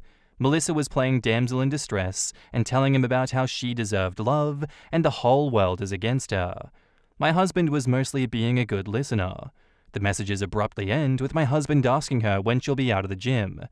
P.S. He deleted Snapchat but didn't delete the messages. So once we reinstalled it, I could read it all. My husband is not invited to my brother's wedding. My 33 male, brother 30 male, is getting married this summer. The invitations have been sent out, and even though I'm married, my husband is not invited. In December, I'll have been married to him for 5 years and together with him for a total of 15 years. None of my other brothers and sisters are married or in a relationship, but they have all been afforded a +1, as has every other adult guest, whether they're married or not. My brother tried to tell me there is no room on the guest list. I'm extremely hurt, and I'm disappointed that he's excluding my husband, and that my other brothers and sisters, my parents, and my grandparents say that he is right and that there is no room, and that I can't force my husband on the guest list, and that I'm wrong to be upset. They've never outright shown that they are against my husband, but now I know better. Before now, he was always included in family events. It really hurts. In the comments, Strong Extension 976 says, "That is truly awful to hear, but I would consider not going to an event where my partner of 15 years isn't welcome. Tell them that you're going to save them another guest on the list." OP says, "I have told him. I'm staying home and not going to Brisbane for the wedding." Oh, I'd still go to Brisbane, just not the wedding. There are tons of things to do up there. Make it a lovely weekend for you both. If you're lucky, you'll run into some friends or extended family, and you can tell them how much fun you're having not going to your brother's wedding because your husband wasn't invited. Maybe even stay at the venue/hotel where everyone else is staying and wander down around pickup time in shorts and t-shirts, telling everyone you're off to go whale watching since your husband, the groom's brother-in-law, wasn't invited to the wedding. I'd be petty as hell with it. OP replies, "There is no hotel. With the exception of myself, everyone else who was invited lives in Brisbane. And as I said in my post, my family says that I'm wrong to be upset about this. They do not care what I think. I have absolutely no desire to be anywhere near people who have hurt me so much." Fair enough. Have they never even given you an indication as to why they didn't invite your husband? Because you and I both know the reason they're giving is complete bullshit. It could be the family of the bride who are homophobic assholes, and the stupid brother is just going along to appease the future in-laws. But OP's family should definitely stand up for him. This is just pathetic. I'd still be petty and go to Brizzy. Hit up Sirame Winery, maybe a fancy bar in South Bank, and dinner on Eagle Street Pier, with lots of selfies with partner for Insta, #location. But also depends how far you're coming down. Family can be terrible. They can cause so much damage so effortlessly. I think you're doing the right thing by not going. I hope you're okay, OP. I feel like this requires more than just not going to the wedding. I'm sorry, but this is the realm of screw every single family member that supports your brother and don't speak to them again type of response. This is your husband, the person that you decided to spend the rest of your life with. I can't imagine how he'd feel being around any of the people that support his exclusion from the wedding. Can you? How can he ever be comfortable around those people? I can't imagine speaking to any of them ever again. Sorry for your situation. Back up to the post, there is an update. People who said in the comments that it was because of the bride are right. I tried talking to my brother about this, and he said his fiancée and her family don't believe in gay marriage, so that's why they didn't invite my husband and told everyone that I'm straight. I'm not going to the wedding. Thank you for the support. OP, I am very much on board with you not going to that wedding, and if you were going to ask if you're an asshole for it, absolutely not. The fact that Australia had to have a whole plebiscite just to get the gay marriage vote through was insane. I wouldn't want to be surrounded by a family that is homophobic and tells everyone that you're straight when you're not. Kind of some weird saving face denial going on there, but whatever. And I understand that you don't want to visit Bris Vegas, but it is a pretty cool place. Regardless, I do hope you spend that time away from your family wisely, and I hope they wise up one day that they're just dickheads. But what can you do, really? And now, onto the updates. Background from my first post. My husband was not invited to my brother's wedding. At the time, my husband and I had been together for almost 15 years, and married for almost 5 years, now almost 17 years, and married for 7 years. We found out that my husband wasn't invited only 8 weeks before the wedding, months after my brother had joined my husband and I when we went shopping for the new suits for the wedding. All of my other siblings were single, but they were all given a +1, as were the other adult guests. It was only my husband who wasn't invited and me who wasn't allowed a +1. My brother's fiancée and her family thought that my lifestyle was wrong, so her and my brother told everyone that I'm straight and not married. Previously, I'd never had any issues with my brother's fiancée, but apparently she always believed that I'm a degenerate. None of my other siblings, my parents, or my grandparents had sided with me. They said I was wrong for being upset. I didn't go back to Brisbane, where my family and my brother's fiancée and her family all live, for the wedding. No one from my family's spoken to me since, due to how upset they are that I tried to make my brother's wedding about me. In their words. Me being upset that my husband wasn't invited and my brother telling his fiancé's family I'm straight means that I made the wedding all about me. I've realized that my family wasn't actually supportive of me being gay as I thought. They wanted to keep up appearances for the wedding. It's been almost 2 years. Even after everything, I still miss them sometimes. But I also know that it's better for me this way. My husband has been wonderful. His family, who are the exact opposite of mine, have been wonderful as well. I've had a few messages asking for an update. I appreciated all of the comments in my other post, and apologies if this is anticlimactic. In the comments, Ella Ray the Beau says, as someone living in Brisbane, this is absolutely wild. Gold Coast Christians or Sunshine Coast conservatives, I would understand, but Brisbane? Totally nuts. Your family's messed up, mate. Their behavior is absolutely not okay. But the good news is, their bigotry is not your responsibility to deal with. I know it's hard, as I was estranged from my father for a long time. He's since passed, and I often longed to speak with him, but I knew that it was the right decision for my mental health. Good luck moving on and building your family with people that you choose. More details needed. Why not Brisbane? Are they supposedly more understanding? Brisbane's a major population centre, third largest in Australia, and having spent the past 2 decades here, I can confidently say that there is a large and proud LGBTQIA+ community. My husband, originally from Melbourne, traditionally known as a more accepting city, was surprised as he organically met far more people from the LGBTQIA+ community in Brisbane than he had in Melbourne. The Sunshine Coast, north of Brisbane, is mostly retirees, and until recently was considered fairly rural. Subsequently, it is more conservative. The Gold Coast, south of Brisbane, has one of the larger dedicated Christian populations in Australia. Subsequently, there's some fairly backwards thinking there also. So the Sunshine Coast is our Florida, and the Gold Coast is our Bible Belt, otherwise known as the center of a lot of hate. Brisbane is then probably more Portland or California. This poster has no idea what they're talking about. The Sunshine Coast is probably mostly progressive than most of Brisbane, outside the CBD and inner suburbs. The Gold Coast is Florida, full of loud, tacky, and controversial personalities, with some views seen as oddly conservative for a place known for its partying. The Darling Downs is our Bible Belt. This person has just never been west of Inala, and they only go there during the day, and only to get an authentic banh mi and congratulate themselves on their open-mindedness and progressiveness that they aren't afraid of the place. Captain Borg says, for God's sake, what kind of jelly-boned coward marries someone who openly hates his own sibling? Oh wait, that entire family are trashy assholes. Poor OP.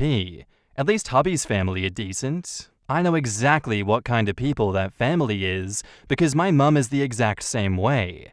When talking about people needing to accept others, she will gasp and decry, but that's their religion, like a Victorian woman getting the vapors. She hasn't gone to church in 20 years, she divorced and remarried, and will complain about how she was judged for it. But gay people, well, they just need to understand that they made their choice and have to live with it. This attitude is why I was publicly out at 14, but didn't come out to her until she demanded that I tell her when I was 35. The groom went shopping with OP and his husband for suits for the wedding before telling them they weren't invited? Was he just too much of a coward to tell them, or was he hoping that his soon-to-be wife would change her mind? So cruel to make them think that they were invited and spend money on clothes, then withdraw it so close to the wedding. Probably a coward. Didn't even admit the issue until he was confronted, stuck with the excuse of not enough space. Yeah, fairly common for Aussie society. A lot of people in this generation are very cowardly like that and will avoid confrontation. I feel like as the receiver of this bad behavior, you're the one with the expectation to reach out and be like, hey, can you have a teaspoon of cement and harden the fuck up, please? Just give it to me straight. Or if, you want to be petty, you can go tell him to piss up a rope, but I don't know. Whatever your poison is, you can confront it or you can just tell him to get stuffed. In situations like this, though, I do like to be the one that reaches out and tries to mend bridges before they burn them. But it's not always possible because of bigoted dickheads like the fiancé and their family. And you think it's a real dog act when your own brother, of all people, can't be straight with you. He'll take your money, he'll go shopping with you for clothes and everything and all these expectations. And then 8 weeks before that, he's like, hey, I've been telling everyone you're straight and you're not actually invited, or your husband's not invited to the wedding, sorry. But that kind of means that you're not invited either. Yeah, deal with it. That is not the action of someone that is family. That is a dog act, and I don't blame you for cutting him out of your life if you do that, OP. Posted by user CharmingAge6928, titled, My 24 male, girlfriend 23 female, is about to break up with me because I can't finish during sex. My girlfriend and I have been together for almost 3 years. I've never had issues finishing. In fact, I would always finish too fast. But about 3 months ago, I have been having issues finishing. At first it would just take me a little longer to finish, but now I can't finish at all. I don't know what changed. I'm still very attracted to her, and I love her with all my heart. I can tell that it's taking a toll on her, and she feels like she's doing something wrong. It's actually affecting our relationship because she thinks that I'm hiding something from her. She thinks that I either am not attracted to her, I masturbate too much, I watch porn, she's not good in bed, I'm cheating on her, or I think that she's loose, quote unquote. All of these things are obviously not true, but it's like she really doesn't believe me. It sometimes puts a lot of pressure on me because I can't 100% relax if all I think about is to come for my girlfriend. And honestly, I don't really care if I finish or not. All I want is to make her feel good. And I try to tell her that, but she says she doesn't understand what changed with me. She says that it doesn't make any sense that I can't come at all anymore. And honestly, I don't know either. Now she barely wants to have sex because she says that it just makes her feel like I'm using her body to masturbate and that I'm just like every other man. When she told me this, it genuinely hurt because it couldn't be further from the truth, and I can't believe that after all this time together, she thinks I could do something like this. I don't know what to do. Every time I try to talk about it, she shuts me down because she thinks that I'm lying to her. We ended up having a real fight about it the other day, and she ended up crying, saying that I don't think she's pretty, and she stormed out. We're perfect in every other aspect, and I don't want to throw away 3 years for this. I can understand how she feels from her perspective, and that's why I'm asking how I can make her believe that I truly don't know what's going on with me. Has any other man dealt with something like this? In the comments, Bookish1331 says, medical professional here. Get checked out by a doctor to make sure that there's nothing physically wrong. Also, a lot of these types of issues can be related to mental health, i.e., anxiety, depression, and increased stress from life. OP replies, I got checked 2 months ago and everything came back fine, so I guess I should go again? I don't even really care about it. That's the thing. It doesn't take away from my pleasure. You should care because a change like that is a problem. You're thinking, oh, I can live with it, so it's okay. But aside from it damaging your relationship, it could also be a sign of a significant underlying issue. You should investigate and address it, even if you think you can live with it. Alone, by the way. I would do a few things if I was in your situation.